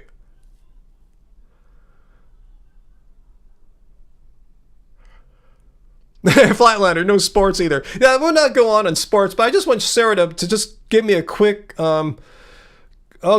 Oh yeah, the playoffs are in October. That's right. I remember that. I remember that's when I came home in October one night, and I think the World Series has happened, and then I saw that George W. Bush won or came out ahead in the first count of the election. Like, wow, he's president. Whoa, so I remember that was a weird night. VLAM, do I see any value in philosophical trolley problems? They're just thought experiments, and I think the results of trolley problems don't necessarily translate into real world actions. They can, not to say they don't, but often trolley problems are so just academic. They're intellectual. They're so, all the variables are completely controlled. No, there's no unknowns or anything like that. It's a very, what's the word I'm looking for? Fabricated, not real situation. But yeah, it's fun. They're thought experiments, but to base your whole moral philosophy on thought experiments is a bit misguided. And I can say that because I studied philosophy, and moral philosophy was not my specialty by any stretch, but I am not aware of any moral philosophical system that's based upon trolley problems. You know what I'm saying? They're a tool to use, but they're not like the be-all, end-all of making your moral life all perfect or figured out. That's my opinion, V. Again, I'm just giving you my opinion. I can't say that my opinion is necessarily something every philosopher can agree with or anything. That's my opinion. I missed what's going on with Jordan. Let me scroll. A chicken at the sanctuary you work at passed away on Tuesday. She was your baby. Oh, I'm so sad for you, Jordan. Oh, I know chickens are very lovable creatures, chickens, ducks, just fowl in general. They're very lovable. A lot of people have never have an experience with, being friends with a friendly chicken. But yeah, they're really personable. They're fun. And, yeah, that's unfortunate. And that's what sanctuaries have to go through. They rescue animals, and they come in various sorts of states of health. And they all can't live a long time. So I'm really sorry about that, Jordan. Hope you're doing okay, Jordan. Let's see, Milo, do I like Freely Frugivore's new subject matter, obesity? I haven't watched Freely in a decade or so I really have no idea what she is about anymore, what she's doing, but I'm glad to hear she's still vegan, right? So that's cool. I'll give a thumbs up on that, but I really can't comment on something I'm completely like ignorant about. I have nothing against her. I just want to make that clear. If you're watching freely, hello. I just don't watch too many vegan people, especially ones that I may have watched like 10 years ago or something. I'm just kind of doing life a little differently now, which is cool. We all should kind of move on, new trips, not to say quit veganism or anything, but you shouldn't be watching the same thing, listening to the same stuff like every day for the past, like every day of your life. Let's see, M. Ryder, as a vegan, do you ever get depressed? Where'd you go in this world of meat eating? I mean, that's an interesting question. I mean, do I seem depressed or something like that? I mean, depression is often analyzed or defined as like having oh gosh, don't let me do this right now. Like having anxiety over things that you have no control over, or something like that. Feelings of like hopelessness and lack of control. And I understand that I have very little control. Any one person really has a little control on what happens as far as animal agriculture goes and making it better for animals. So knowing that, there's really nothing I can do to change that immediately. What I can do is bring awareness to animal cruelty and exploitation, have my activism here on YouTube, and do my thing, respond to misinformation out there on YouTube and the mainstream media spreading nonsense and lies, just blatant lies about veganism, and just trying to put that information out there into the world, because it's a really simple idea. Veganism is nothing more than having a stance against animal cruelty and exploitation, and people try to twist it in all this crazy nonsense. So so it would be counterproductive for me to actually get depressed about the state of the world. There's so many things that are wrong with the world. If you got depressed about things, it's much more difficult to take action, to try to do something to make things better. So I think it's best for the world and best for the animals for me to try my best to not get depressed so I can keep doing my thing. Hey, thank you, Fritz Bjorkovitz. Thank you for the super chat tip there. And thank you for informing me that Blind Bookworm has a question. Where is Blind Bookworm's question? Let me try to find it. Okay, Blind Bookworm. What's my opinion on the why I'm no longer vegan videos? Why do I think they are fake? Where did I say I think they were fake? Maybe you're saying that when I review these videos, I often say something like this. I'm going to watch this person's I'm no longer vegan video and see if there was some compelling reason why they just couldn't be vegan anymore, like they were going to die. There's some compelling reason why they had to quit eating all plants, and B, to see if they were even really vegan in the first place. Because it turns out a lot of times they didn't seem to have any concern for animals, because, that's what veganism is. It's a stance against animal cruelty and exploitation. It's not an environmental movement. It's not a thing to like have great health, even though vegan diets can be good for both of those goals. So that's what that's my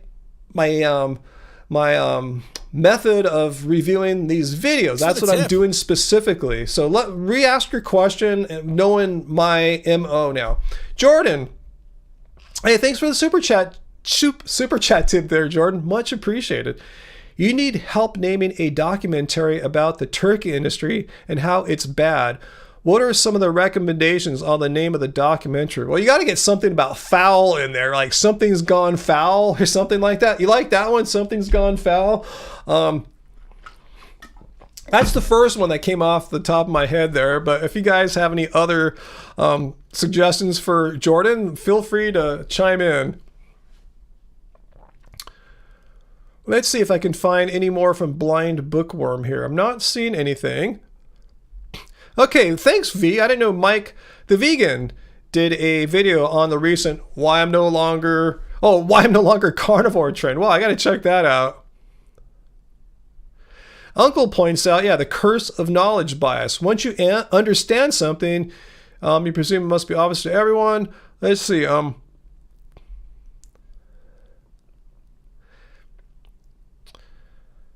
Oh, I know, Sarah. I should have mentioned that too. Thanks for the super chat tip, Sarah. Much appreciated. Yeah, I remember we told Bill Seabury, like he was letting us know how his health wasn't that good. And he felt, I was hoping he was exaggerating that he could like pass on anytime soon due to being obese and having health complications from that. And I said, Bill, even if you don't watch us anymore, if you get bored of these live streams, you got to at least come and check in once in a while just to let us know that you're okay, you know? So, Bill, if you're watching, please come and tell us, like, come next Friday if you're watching this after the fact and let us know you're okay. Because, yeah, I've been thinking about Bill. I just haven't mentioned it live on air. But yeah, I hope Bill Seabury is okay. Sounded like he was near the end and hasn't been here in weeks.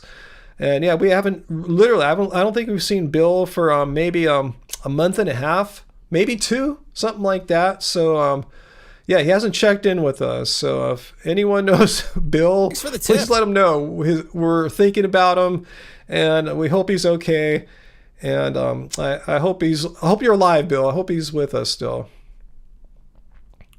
Yeah, if we did have a Facebook group, we might have been able to ask Bill. But I don't know if he had any like next of kin, like someone to go and if he did pass, like to make a statement, a post about it on Facebook.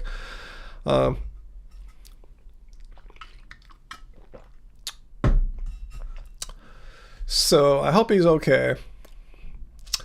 Jordan, any other ideas, like straightforward ones about the turkeys? Wow.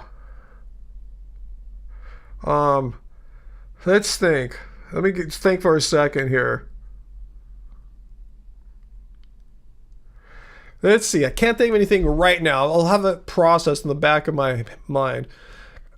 Okay, blind bookworm. I meant D-Made. Do you think they know they will get positive comments?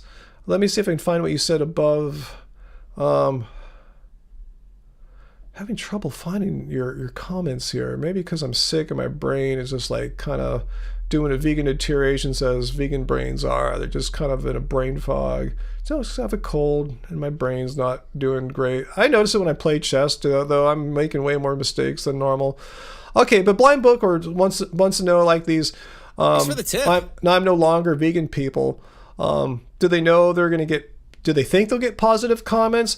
Well, yeah. If they're not on, here's what I noticed: if their channel wasn't based on veganism, as a lot of these people were, yeah, they get positive comments. You're so brave. You got to do what you got to do. I see that. However, if their channel was based on them being vegan, that was like, one of the primary reasons why people watch their content, then they get a lot more negative comments. So it really depends on what their channel was prior to their why I'm no longer vegan video.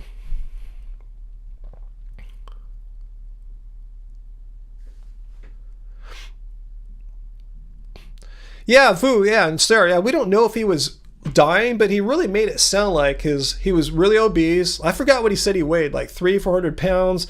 His health was, suffering greatly as a result. And he really didn't think he had much time. I thought he said his numbers, his bio signs were not really good.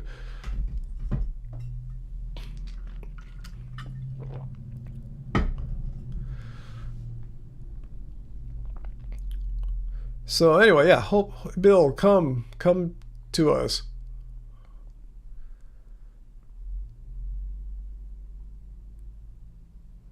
So did I answer your question, blind bookworm? And I appreciate who was it? Fritz for letting me know about blind bookworm's question. I may have missed a comment of yours earlier. I can't find it, and I apologize. So if I answered your question about the why I'm no longer vegan people, there might have been a second part that I didn't address. So blind bookworm, ask, and I'll be looking for it down there. Okay, but you do have a title for Jordan's turkey movie, Turkey Truth. Not bad.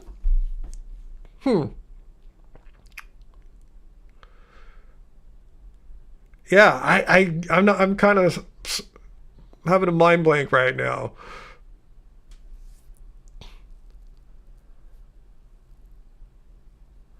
Talking turkey. Let's talk turkey. Those are some good ideas, guys. Yeah, just keep throwing them at Jordan. Okay, Uncle, on the bright side, says he has a friend that's been saying he's only got 6 months to live for the past 20 years. So hopefully Bill is in that category.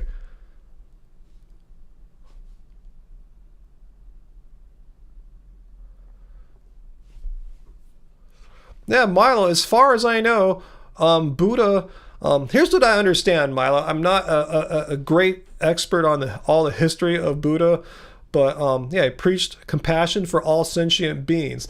That said, he was often a beggar, and they often gave him rice, but I can't be certain that if they gave him some animal bits, would he have eaten them as well? That I'm not sure what the Buddha scholars stand on that issue.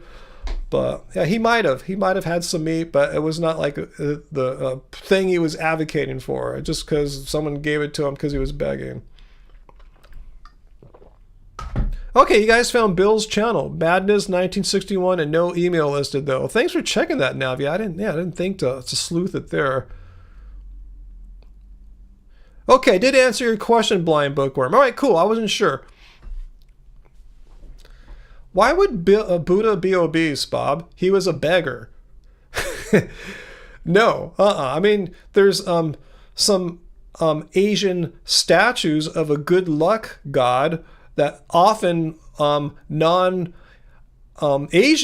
mistake for being Buddha. Do you know what I'm talking about there, VLAM? You must know what I'm talking about, right? I have a shirt, like my father-in-law has a store that has that as his logo. It's not Buddha, it's some prosperity god who's really big, I guess. And they're back thousands of years ago, they thought prosperity meant you weren't starving, you weren't begging, you weren't like all gaunt, and you had so much money and wealth you could get obese. Back in the like medieval and prehistoric times, obesity wasn't something most people could achieve if they wanted to. It was hard to get that many calories. If someone was large, that meant they had some money and power, unless they had some kind of like thyroid problem or something like that, possibly.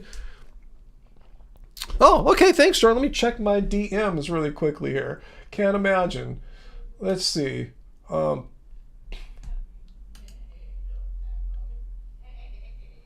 Let's see.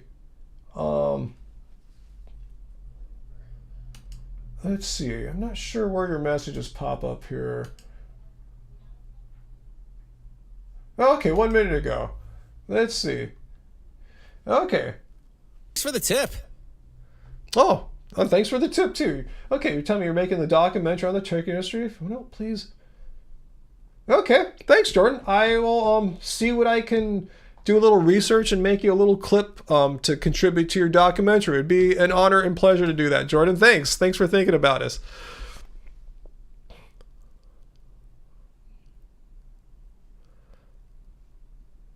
Yeah, VLAN, the prosperity god.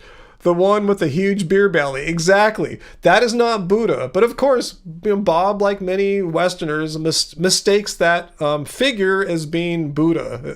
Buddha was obese.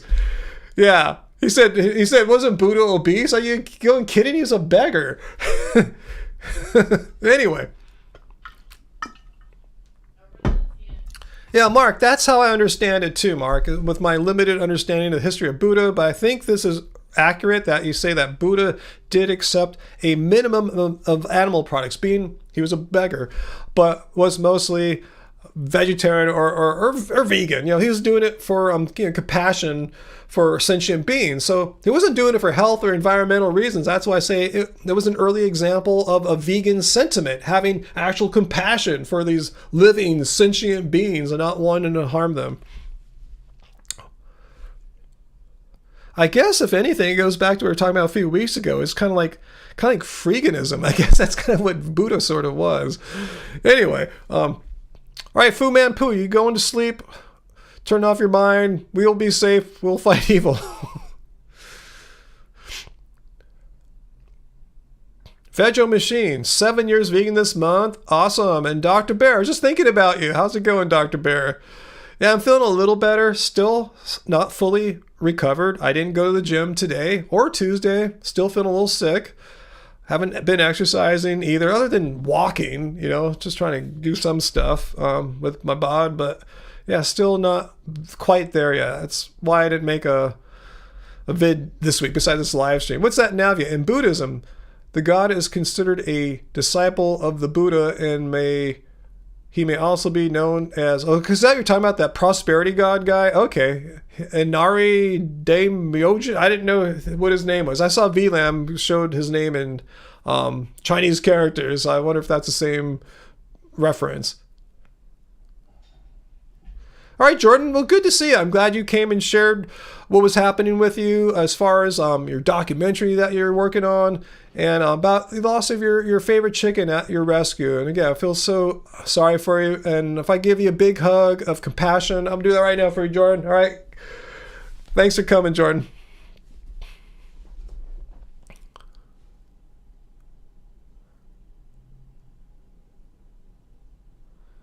Yeah, perhaps Milo. I said I don't know. I don't like no one was there that's still around, obviously, to know what really happened. I would like to believe that, Milo. I would really like to believe that somehow the history of him got changed. But don't know for sure.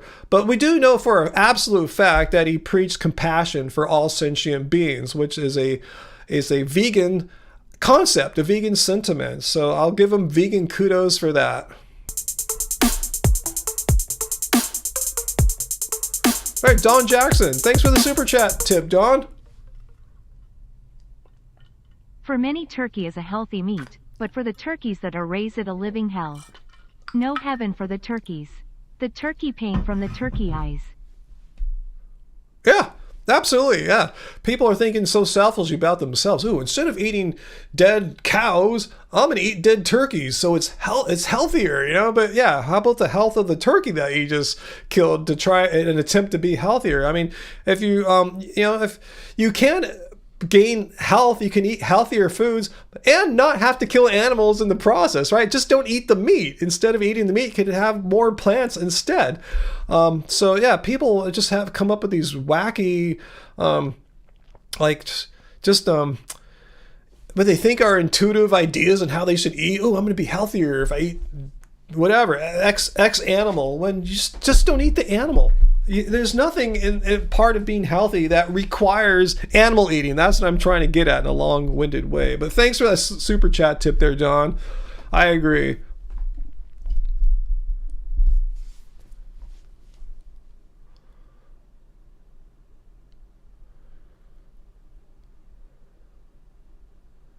Oh, M. Ryder, you haven't been to the gym in 6 months. Here, I'm complaining about 2 weeks. Wow, 6 months. That sucks.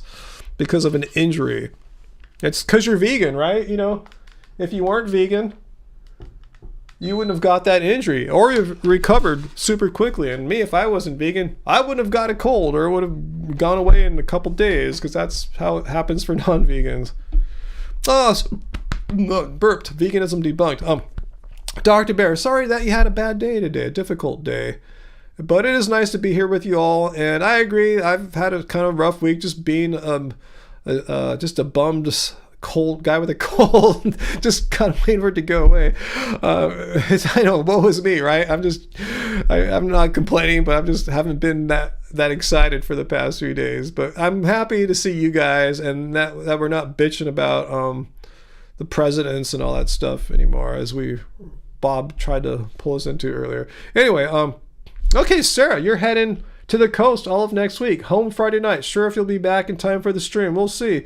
Yeah, do what you can, Sarah. If you can make it, make it. If you can't, we will miss you.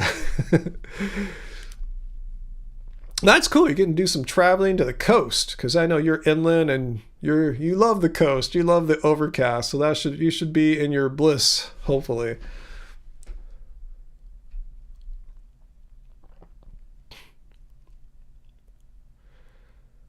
Yeah, Navia, it's simple as that, right? It sounds so simple, but Navia says, I don't know why someone would pick up an animal and say, I'm going to eat you. Exactly. Very few people probably would, unless you're talking about some guy who's trying to project, hey, I'm a tough alpha male. My testosterone levels are off the charts. I'll pick up that animal. I'll shoot that innocent deer with my high scope power rifle and eat it. No, most people would be freaked out if they had to see an animal and then realize, oh, I have to kill it to eat it. They'd become instant vegans. Oh, thanks, Turkey heaven Dawn. or turkey hell, learn the truth about turkeys.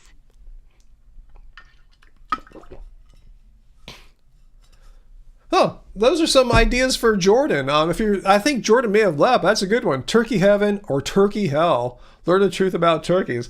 Huh, that's an interesting title there. Turkey heaven or turkey hell. Pretty good.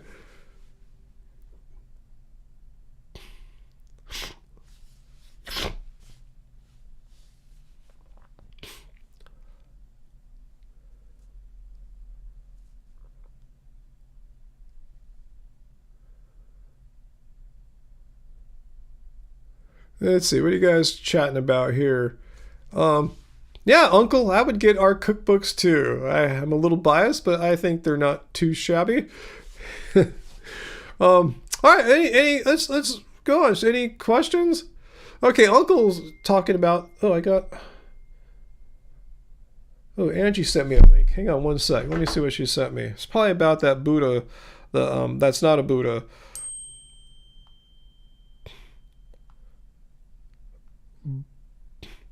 All right, let's see what she's sending me here. Oh, that fat god that people think is Buddha, the big Chinese god. He's just Asian. He has names in like Korean, Chinese, and pronounced Buddha, pronounced Pode in Korean. Anyway, Angie found me the reference to the prosperity god.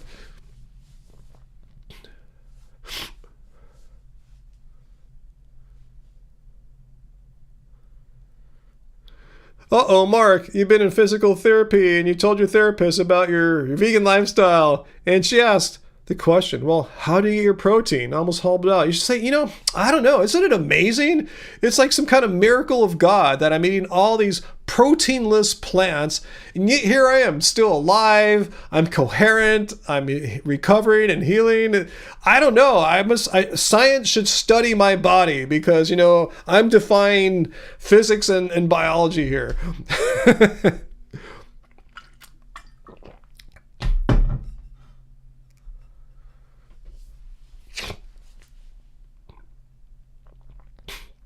What's that, Jesse? You started with Simnet Nutrition, Derek, and us at the same time. Awesome. That's a person I can vouch for. I mean, I really doubt you're going to see Derek making, well, I'm no longer vegan anymore. I got so weak and I just quit.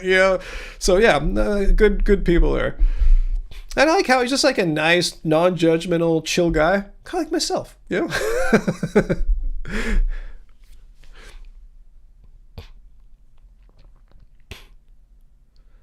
Yeah, I'm with you, Sarah. Except for my cardiologist, my doctors haven't been vegan, but they've fully supported my choices. I've gone to the same primary care doctor for the whole time I had my channel almost. Probably since 2015. Anyway, I just changed to a different system, so I have a new primary care doctor. I haven't met with her yet, so we'll see how that goes. Hopefully, she's cool with me being vegan. We'll see. We'll find out. I haven't done it yet. I need to get another blood test. I don't need to, but I would like to, because you guys know I love getting blood tests. I don't know why. I'm a freak. Yeah, Uncle, it's a miracle. It's a miracle that Mark is a vegan and still alive, because no health organization would ever say that you could eat plants or a vegan diet and get your nutrition met. So Mark is just like crazy. The science must study his body. Wow, Sarah, vegan before YouTube, before a lot of information was readily available.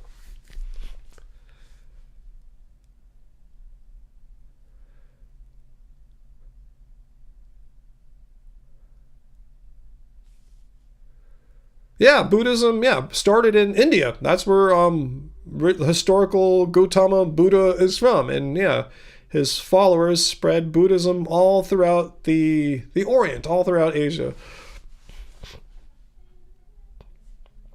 Sia Jaswile, what's the cost of being vegan?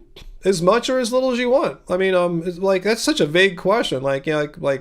What's the cost of like a non-vegan diet? Again, depends on, just like vegan, what you're eating, how much fancy, expensive food you want to buy, how much low-cost food. And veganism, the low-cost food, unlike with non-vegan, vegan low-cost food is often like still healthy. It's whole food plants like legumes, grains, things that are like potatoes, some of the cheapest stuff you can get at the market. You can get a sack of potatoes, 20-pound sack, for sometimes like $10. That could last you a month, so it could be really cost effective if that's what you're looking for. Or likewise, if you're a billionaire and money's no object, yeah, you could easily spend $1,000 a week if you want to. It depends what your budgets are.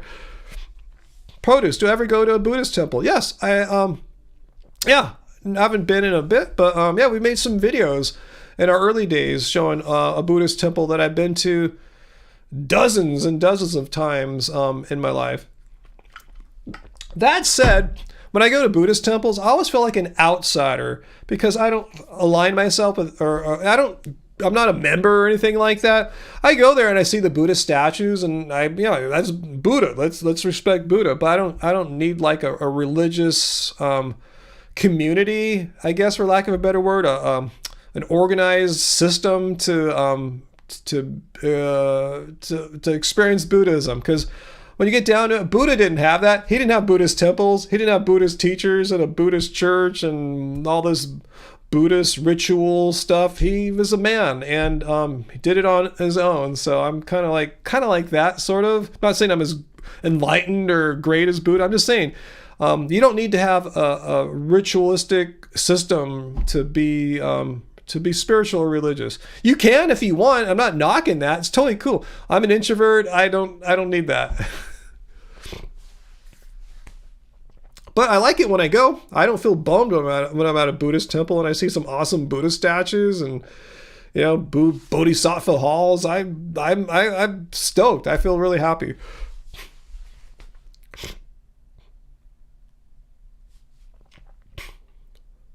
Sia,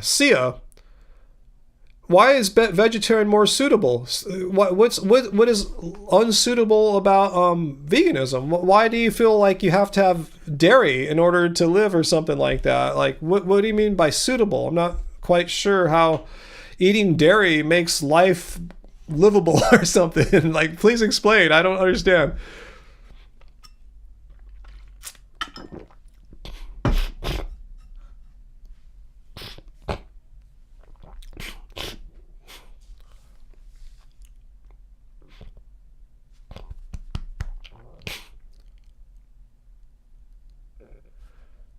That's cool, Fritz. Yeah, Buddhism is everywhere. I mean, there's a Tibetan Buddhist temple just like right around here in Long Beach. Dalai Lama's been here a few times. That's not the one I go to. I go to a different one because it's by where I grew up at.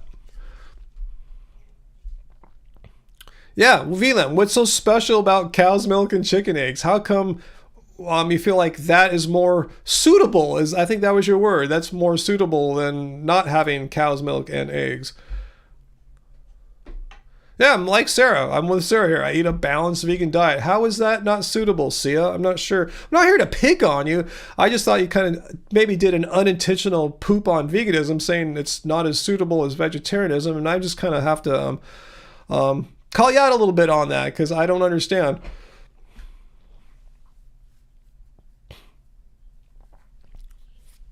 Is Buddhism like a regular religion? Like I said, it can be. You can have all the institution of religion that you find in the West, or you don't have to. It's up to you. You can experience your spirituality how you want to. A lot of people need that kind of structure, and they're not disciplined. They need to be told to go every week, and that's cool. I'm not knocking that, but a lot of us don't need to have that in order to have our spiritual life, thrive.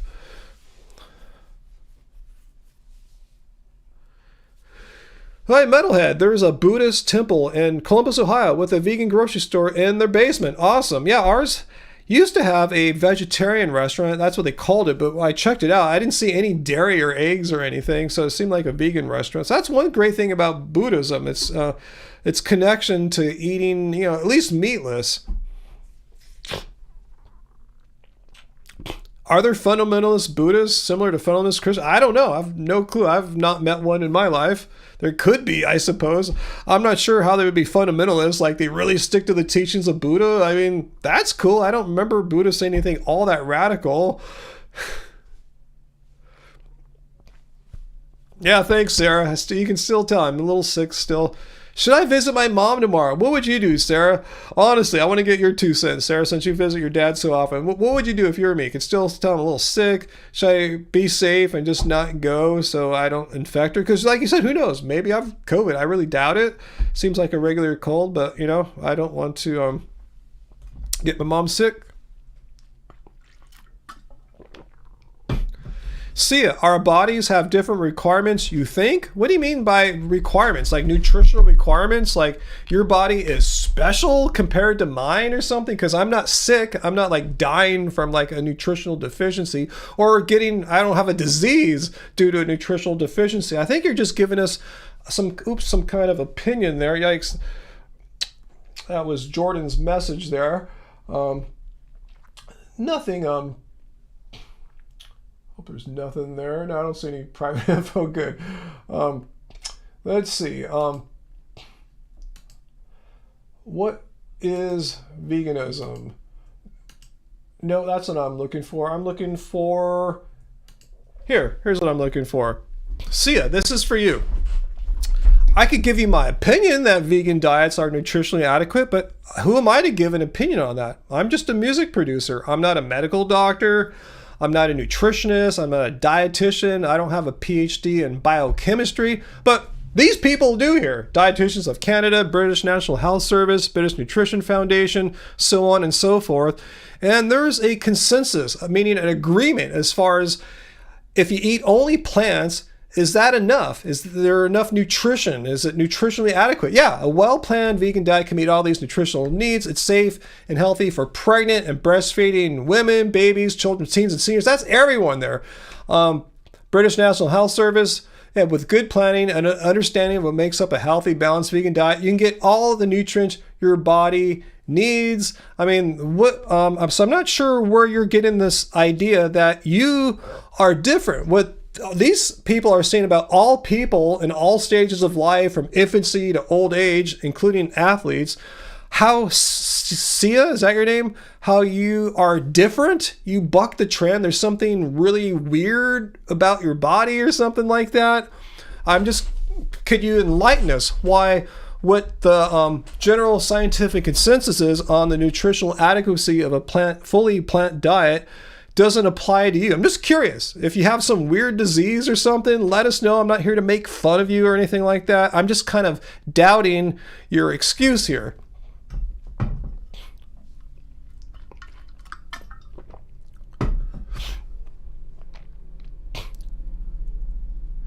Yeah, Dr. Bear says to Sia, what kind of requirements does your body have that necessitate eggs and dairy? Exactly. I've never heard of a requirement where you need to have eggs and dairy.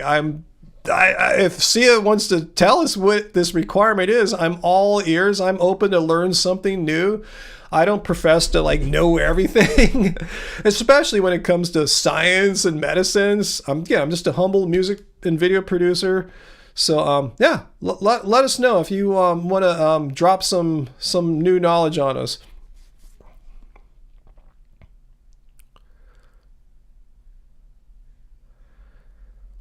Sia, keeping points is not being weird, huh? Sia, I'm not sure what you're talking about, Sia. Keeping points is not... What does that have to do with it? And I asked you a question, Sia. Now that you see that it's not like a matter of opinion and speculation if you can be healthy eating a fully vegan diet, it's a known scientific fact here. The scientific consensus is yes, it is very doable. So I want to know what is it about your body? You said your body needs dairy and eggs. I'm just going, why doesn't this apply to you? That's all I want to know. I'm not accusing you of anything. I just wanted to know why you think that applies to you. If you want to say you were wrong, you just had a previously held belief that you thought you needed to eat animal products, you needed animal products to be healthy. I can understand and just admit that and say, oh, I thought that was true. It's just stuff I heard. I never fact checked it. But now you know. Now you know there's some truth. There's some facts to this. There's evidence. So you just want to say, like, okay, you showed me, Ryan. I've learned something from you. Or do you want to teach me something? I just taught you something. Do you have something you would like to inform us all about that we're blissfully unaware of? We're just dumb here and we think, oh, you can be healthy eating plants because of all the mountain of science that says so. Let us know if you got something that we're missing.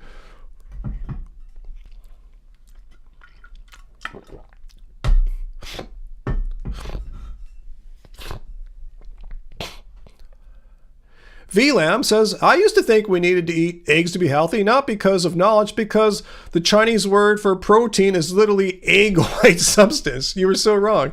And VLAM is Chinese, if you're not aware of that, Sia. So, yeah, I'm with you, Sarah. Can you restate that? I didn't understand what they were saying, too.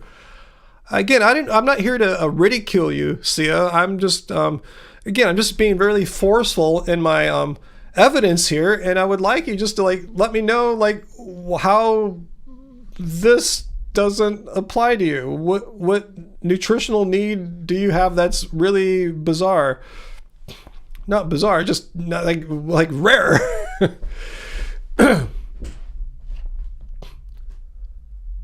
Robert says, Ryan, they get tripped every time with science facts.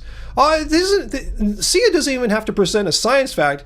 He or she just needs to tell us, do they have some rare medical condition? And I have compassion for people that have rare medical condition. Let us know what it is. I've never really seen them that says you have to eat meat or you'll die. Or I just want him to say, oh, I was not aware of that information, Ryan, that you just showed here. I'll have to reconsider my position on veganism now versus vegetarianism.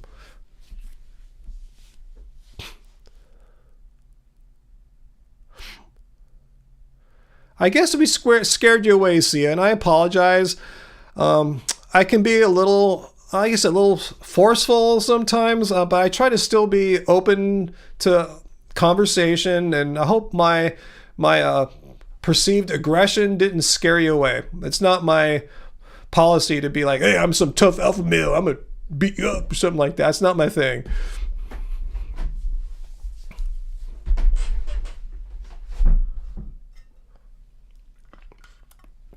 I don't know, Blind. Which of these people are real and which are bots?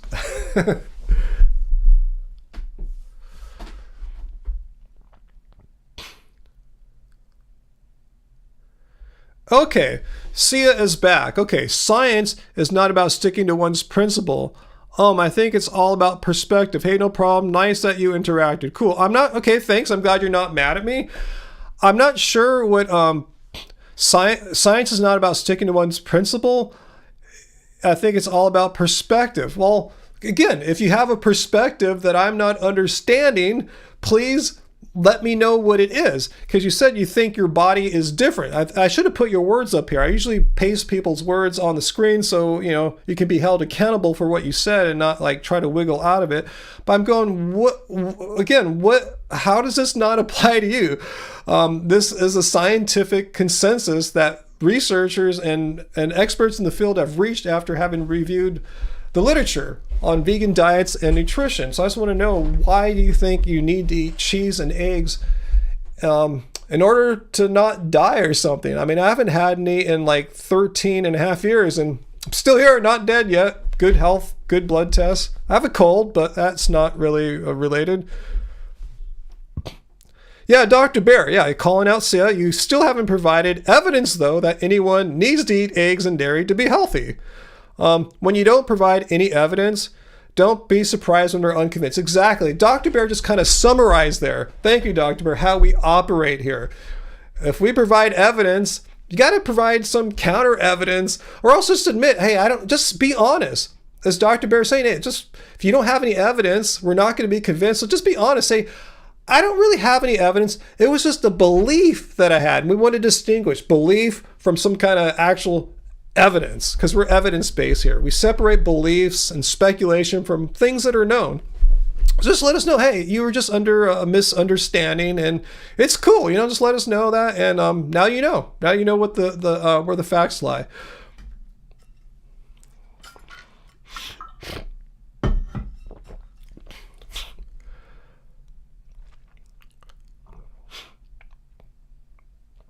Yeah, Hitchens razor. I think I got something to show Hitchens razor. Basically, let's see, let me get that up here too.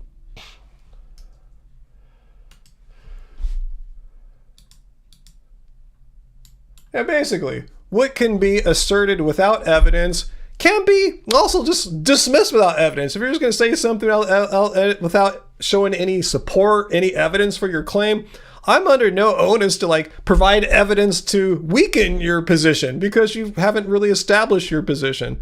So that's kind of the essence of Hitchens razor. I don't know too much about Mr. Hitchens. I don't know what I don't know. I think he's a kind of a controversial person, so I'm not going to align myself with everything he's about because I don't know. But I know that Hitchens razor is a very sound notion.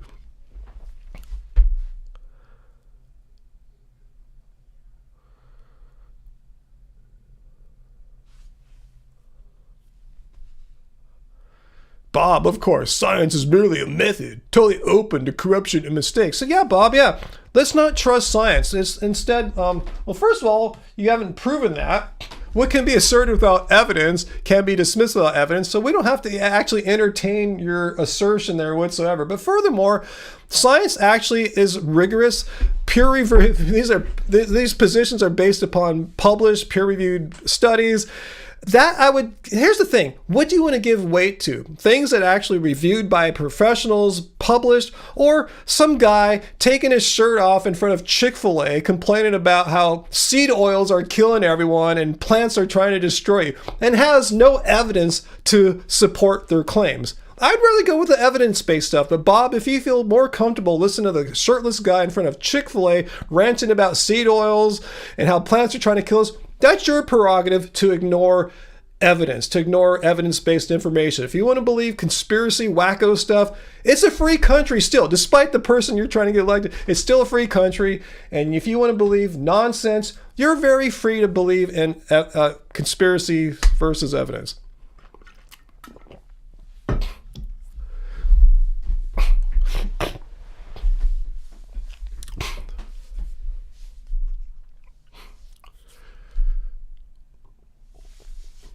Bob obviously doesn't understand how science works, so we're not going to pay any attention to Bob. In fact, I'm going to put you in timeout for, I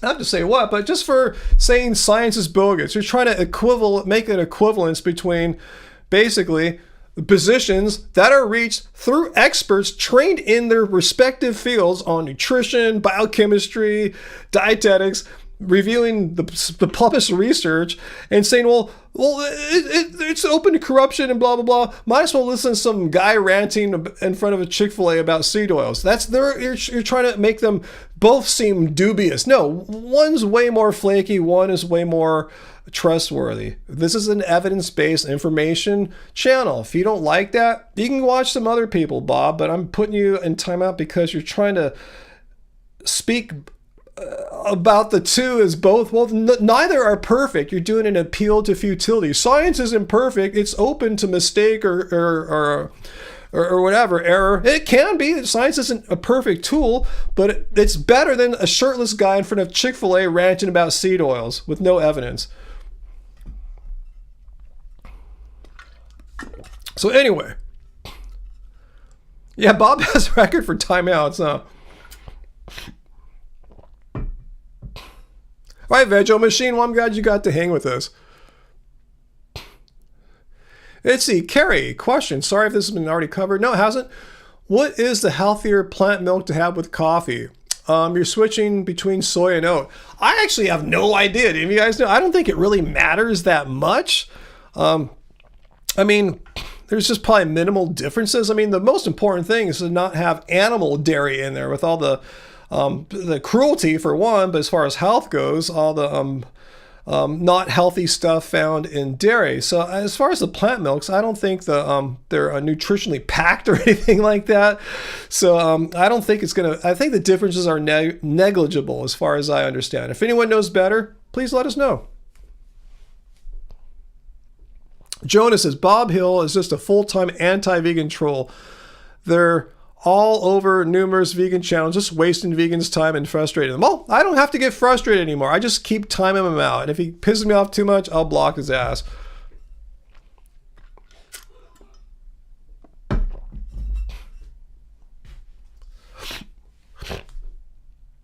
But yeah, like AJ, I love oat milk and coffee. That's what I get. And hopefully the weather will be nice enough tomorrow and I'll be healthy enough to, well, I have been. I've walked there a couple times this week to get my little half calf drink with Angie with oat milk. So that's my favorite. I don't choose it necessarily because it's the healthiest. I think it's probably their only plant-based milk option there. But yeah, soy milk is great. Nothing wrong with that. Almond milk is great. Yeah, Naya, yeah, soy is a complete protein, but grains like oats can be lower in certain aminos. The thing is, I don't think we should be, I've said this before, I don't think we should be relying upon milk, especially added milk to our coffees for our nutritional needs to get met. You know what I'm saying? You should be getting your nutritional needs met outside of your coffee drinking. Anything you get from your coffee is like bonus, right? You know what I'm saying? If you rely on coffee to get your nutritional needs met, I mean, your diet's probably lacking. So just don't even, I'd say just don't even worry about it. You know, whatever you get from your coffee, from your almond or soy or whatever you're adding to it, awesome. But don't really factor that in because you should be getting your nutritional needs met without having to drink coffee.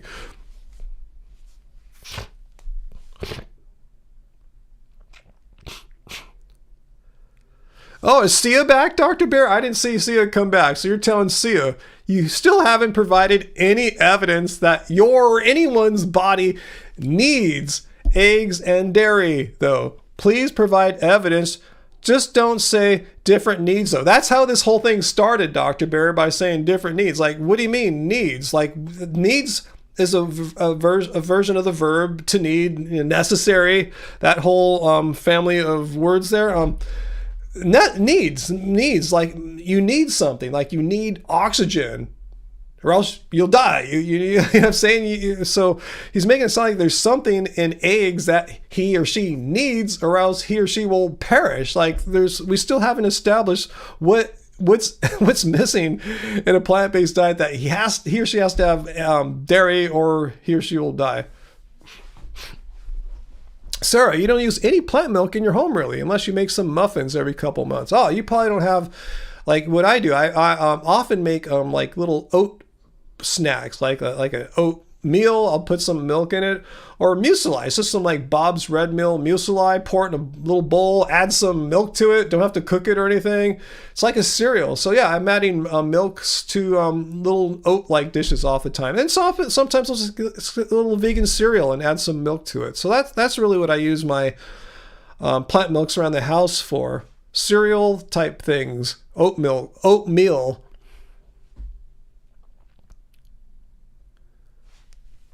Dr. Bear, you hardly ever drink black coffee anymore. You love half oat or soy. Yeah, sounds great.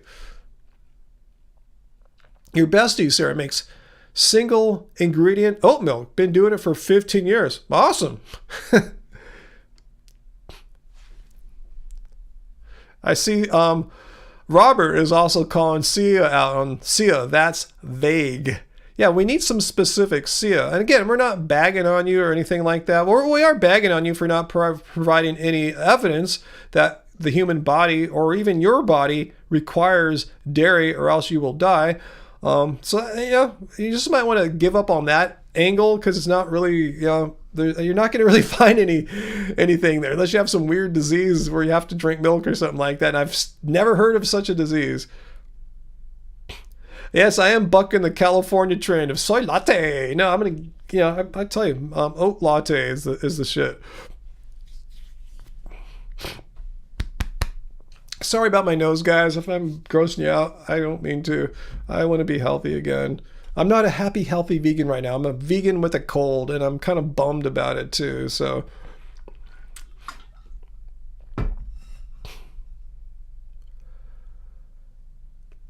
Yeah, Paige, always check the ingredients. What makes something not vegan as far as a vitamin? It could be how a certain ingredient was sourced, or it could have made in a put into a non-vegan gelatin. Just gotta do your fact checking. No, I'm not a big fan of boba drinks. But Uncle, are you?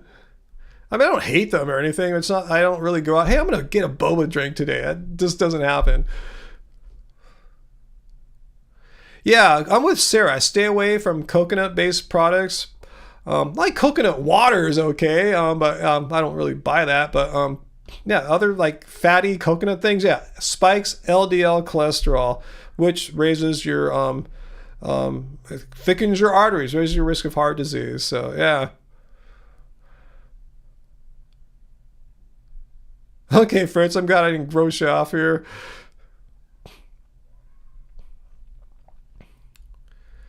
Yeah, maybe, Robert. I'm just gonna wait it out. Hopefully just a couple more days.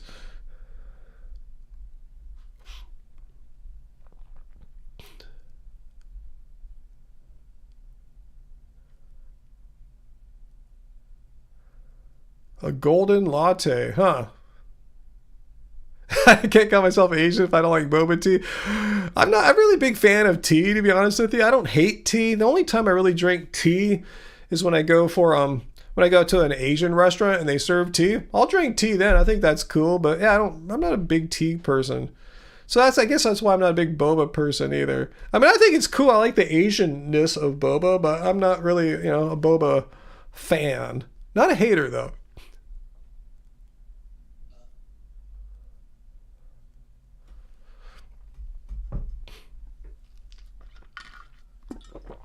Wow, Zoe, that's interesting.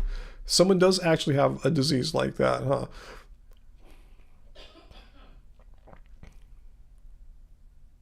Well, that's cool, Milo. Fresh young coconuts are low in fat, high in sugar. You would know, huh? All the coconut growing out where you're at. Are you coughing, Angie? You're not catching my cold, are you? No. Okay, good. I worry about that sometimes. All right, good. Oh, you're making chili? No, but awesome. Yeah, that sounds amazing. I was going to see what we should eat tonight. Because we had kind of an early lunch. Would that be called supper, did we? That was supper. Yeah, we just tried to learn the other day the difference between supper versus dinner. I think we might have figured it out.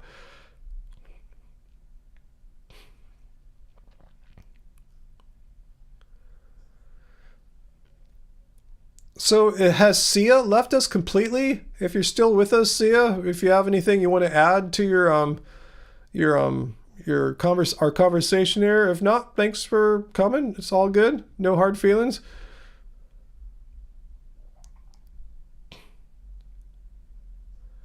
Well, you guys know more about teas and stuff than I do.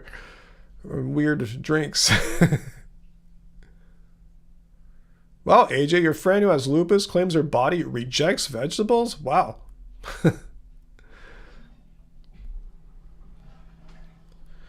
Let's see. Dr. Bear says, true. Some people claim their body can't handle vegetables because they have a gut issue that they refuse to properly treat with a doctor. Yeah, we've seen a few why I'm no longer vegan people make such a claim. Bob, people made an interesting claim about you. Do you are you kind of do you go to other vegan live streams, Bob? Just kind of curious, whose other vegan live streams are you an attendee or a regular of, Bob?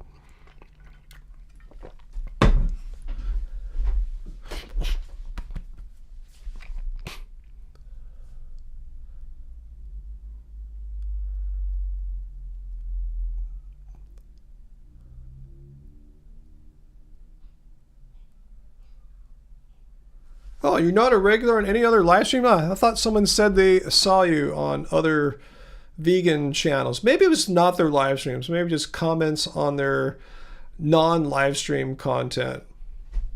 Okay, a lot of vegan creators in your feed. Interesting.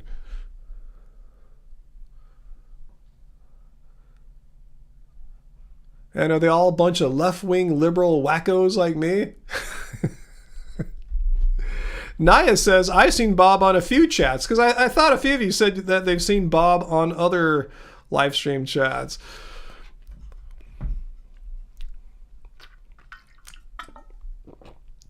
Robert says he's worked around his food intolerances to stay vegan. Can be done.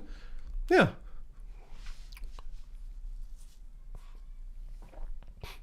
Yeah, Dr. Bear, I agree with that. Yeah, it makes sense. If AJ's friend can convince herself that her body can't handle vegetables, then she could use that as her excuse, right? I could never be vegan.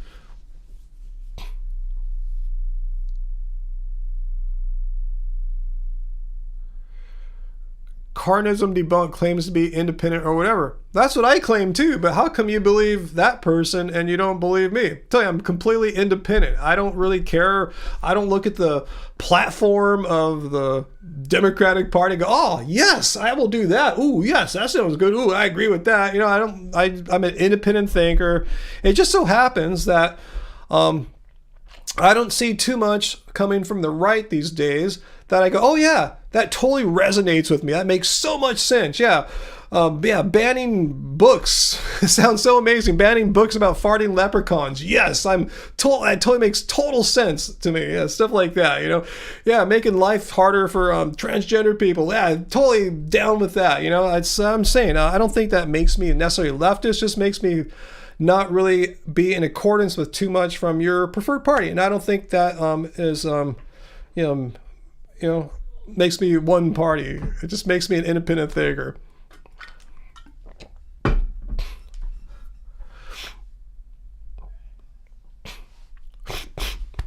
Okay, his political party preferences are different from mine. Awesome, cool. Well, but then how come he gets to be independent and I can't be independent?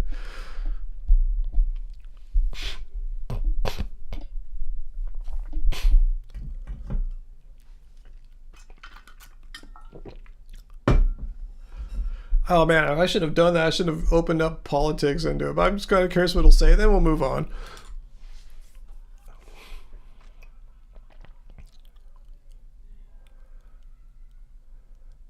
Yep. Agreed, Dr. Bear and AJ. Yeah. Convicted felon. Outspoken supporter of fascism.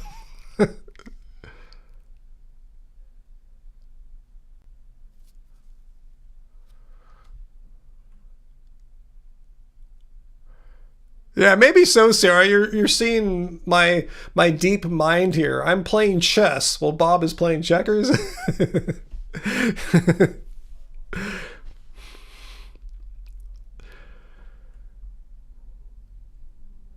I agree with you, AJ. I don't know what we can do, though. This two-party system isn't the greatest. Yeah, you see me, Sarah. You see what I'm doing there?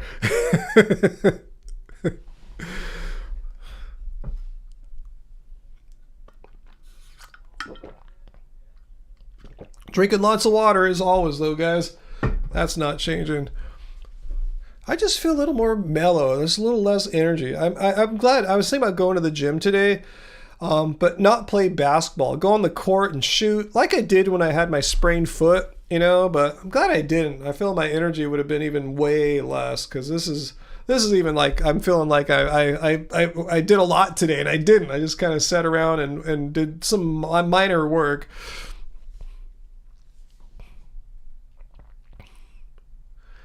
George speaks out against current culture. Well, cool. That's his prerogative. I've told you a bunch of times here, all you guys, that I don't want my channel to be a current culture, current events, political-based channel. This is all about, how vegan diets are nutritionally adequate for all people in all stages of life. But most importantly, this channel is about what veganism is. Discussing that veganism is a stance against animal cruelty and exploitation, and how people should actually give a shit about animals and not exploit them and not be cruel to them. So, to conflate that beautiful idea of veganism with current events and stuff like that, it's not my thing. But if your friend there, George, wants to do that, totally cool. Not knocking it. Like I said, it's a free country. We all have the freedom to decide what we want to discuss on our channels. And if someone wants to infuse more politics and current events into their veganism, totally cool. Just not where I want to go. I'm a musician. I'm a music producer.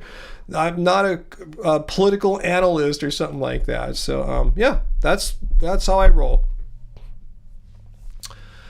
Zoe, I just don't do YouTube.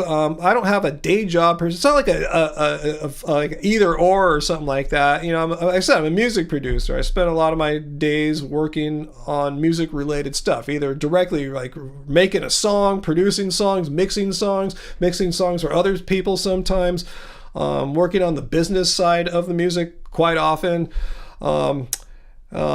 Yeah, that's those are big things that I do, and also spend a lot of my time now managing my mom's monetary and business affairs because she's gotten a little too old to handle that all on her own.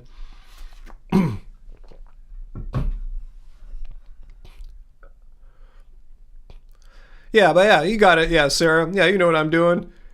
A few different. I don't know if I call them hustles. I mean, hustles kind of sound like a side thing. I've been claiming on my taxes to the government that I'm a professional musician. I've been doing that for like over 30 years, you know. So it's far beyond a hustle, you know. But I know what you're saying though. Yeah, this would be more of a hustle by the traditional definition of a hustle, I guess. But yeah, music's something I've been doing, and will continue to be doing probably for quite a long time. Even if I were to stop making music, I still have my businesses, my record labels, all the streams and royalties and licensing. Hopefully that just won't stop. If a lot of this revenue comes from old songs from before this channel was ever made.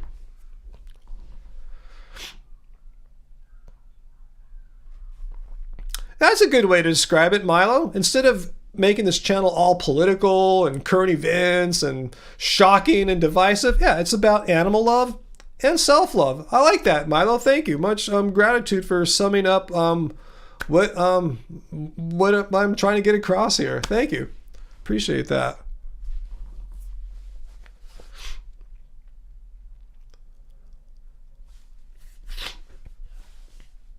Hustle equals bringing in money. I'll take that definition.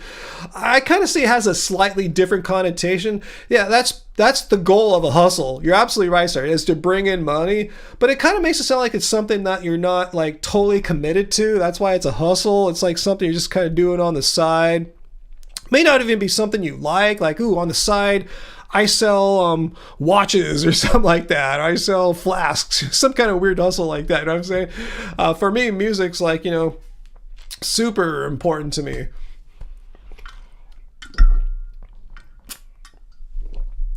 Ooh.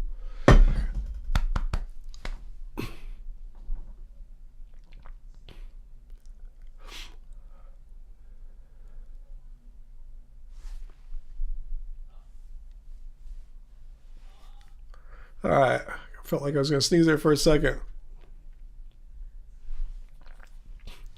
I know what he's talking about there, AJ, but I'll see what you said to Bob there. The improvement in health comes from eliminating processed foods and sugar. Oh, people going on some kind of like carnivore diet. Yeah, when I see people, I cured all these things on a carnivore diet. Well, yeah, you did an elimination diet. You eliminated all down to like 1 or 2 foods. It's the same thing when you hear people, I went raw and all this shit healed that I couldn't heal. Yeah, because you did an elimination diet. You went from eating like dozens and dozens of foods to eating like 3 or 4 fruits. Yeah, elimination diets have been known to eliminate the things that were triggering you before. But you can't say, oh, veganism cured me or carnivorism cured me. It's an elimination diet that cured you. And once you figure out what you eliminated was responsible for your non-desired health effects, then you can add stuff back. But there's nothing magical about vegan or non-vegan elimination diets. They're all elimination diets.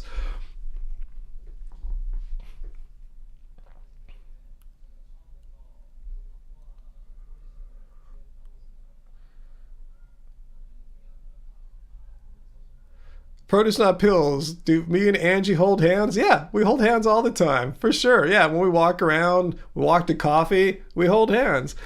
Walk around Disneyland, Yeah, we hold hands. Do we do it the entire time? No, but we do it like off and on throughout the day or the walk. Yeah, totally. We hold hands quite often. Yeah, even after being married for so long. I see Dr. Bear does the same thing too. Been married almost 9 years. And we've been married more than double that.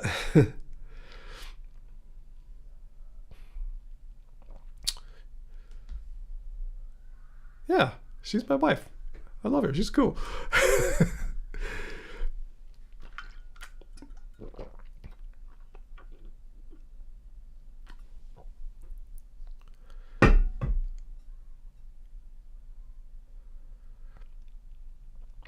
Yeah, I think we're a sweet couple. She's very sweet, and I think I'm pretty sweet. Not as sweet as her, but we are a sweet couple together for sure.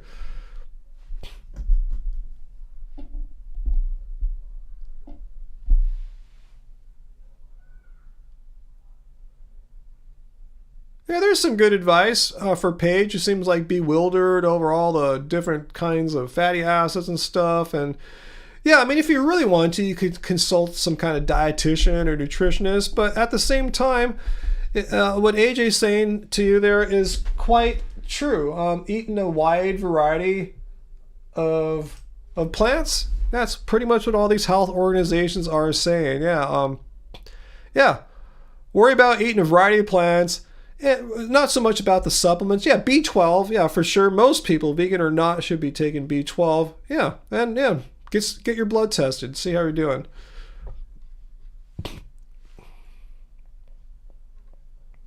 Oh, Sarah, it's probably about 2 hours in. Ooh, 2 hours, 26 minutes. Yeah, I know. Yeah, around then is when you start leaving, and it's often a good reminder for me that I've been on a long time too. So I should probably think about wandering off into the night and joining my wife too. Like I said, I'm pretty mellow, as you guys know, from this dumb cold, which hopefully will be gone next week. I'm planning I'm going to go to the gym finally on Tuesday. Not planning on any games of basketball, but just try to work my way back into shape, and hopefully I'll be fine and normal and dandy on Friday. And if not, then something really has gone wrong with this stupid cold. So we'll see how it goes. Let's see if I missed any last minute questions there. I want to thank everyone. Sarah, before you go, I want to thank you too for all the super chat tips tonight. Don Jackson left a couple, and same with Jordan Vegan, and Jordan left 3 actually, and Fritz and Sarah and AJ. So thank you guys for giving us the little super chat tips there. We didn't make a regular video this week. Well, Angie made the vlog of us eating at Disneyland, but that's usually not like gonna go super viral or anything like that. Not to say mine do either, but you know what I'm saying. So thank you so much. I have a lot of ideas for videos, particularly thanks to Peter, who was here earlier. So assuming my health progresses back in the way that I'm thinking and hoping it shall, expect a video next week from me, and a Friday live stream as well. Let's see, I missed some stuff here. Let's see, Dr. Barry, recently got a primary care physician, had your first blood test since going vegan 5 years ago. You were deficient in everything, about to die from veganism. Just kidding. All your levels were perfect. B12, D, iron, etc. That's good to know. I want to get my blood tested too, so I got to get an appointment made.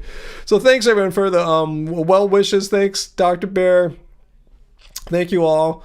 And yeah, I don't think I have any other announcements. I'm just glad I could be here with you guys, make this live stream happen, and be aware enough to be able to chat with you guys and not sound too just totally spaced out. So, like, oh, look, veganism sucks. Ryan can't even speak tonight. So anyway, thanks, guys. So, yeah, I guess that's it, guys. Much love. I will see you next week, same time, 6 p.m. Pacific Standard Time. And remember, till then, don't suck, be vegan. And thank you, Uncle, for moderating for us tonight, single-handedly, after Peter left us. Thanks, and we'll see y'all soon. Bye, everyone. Take care.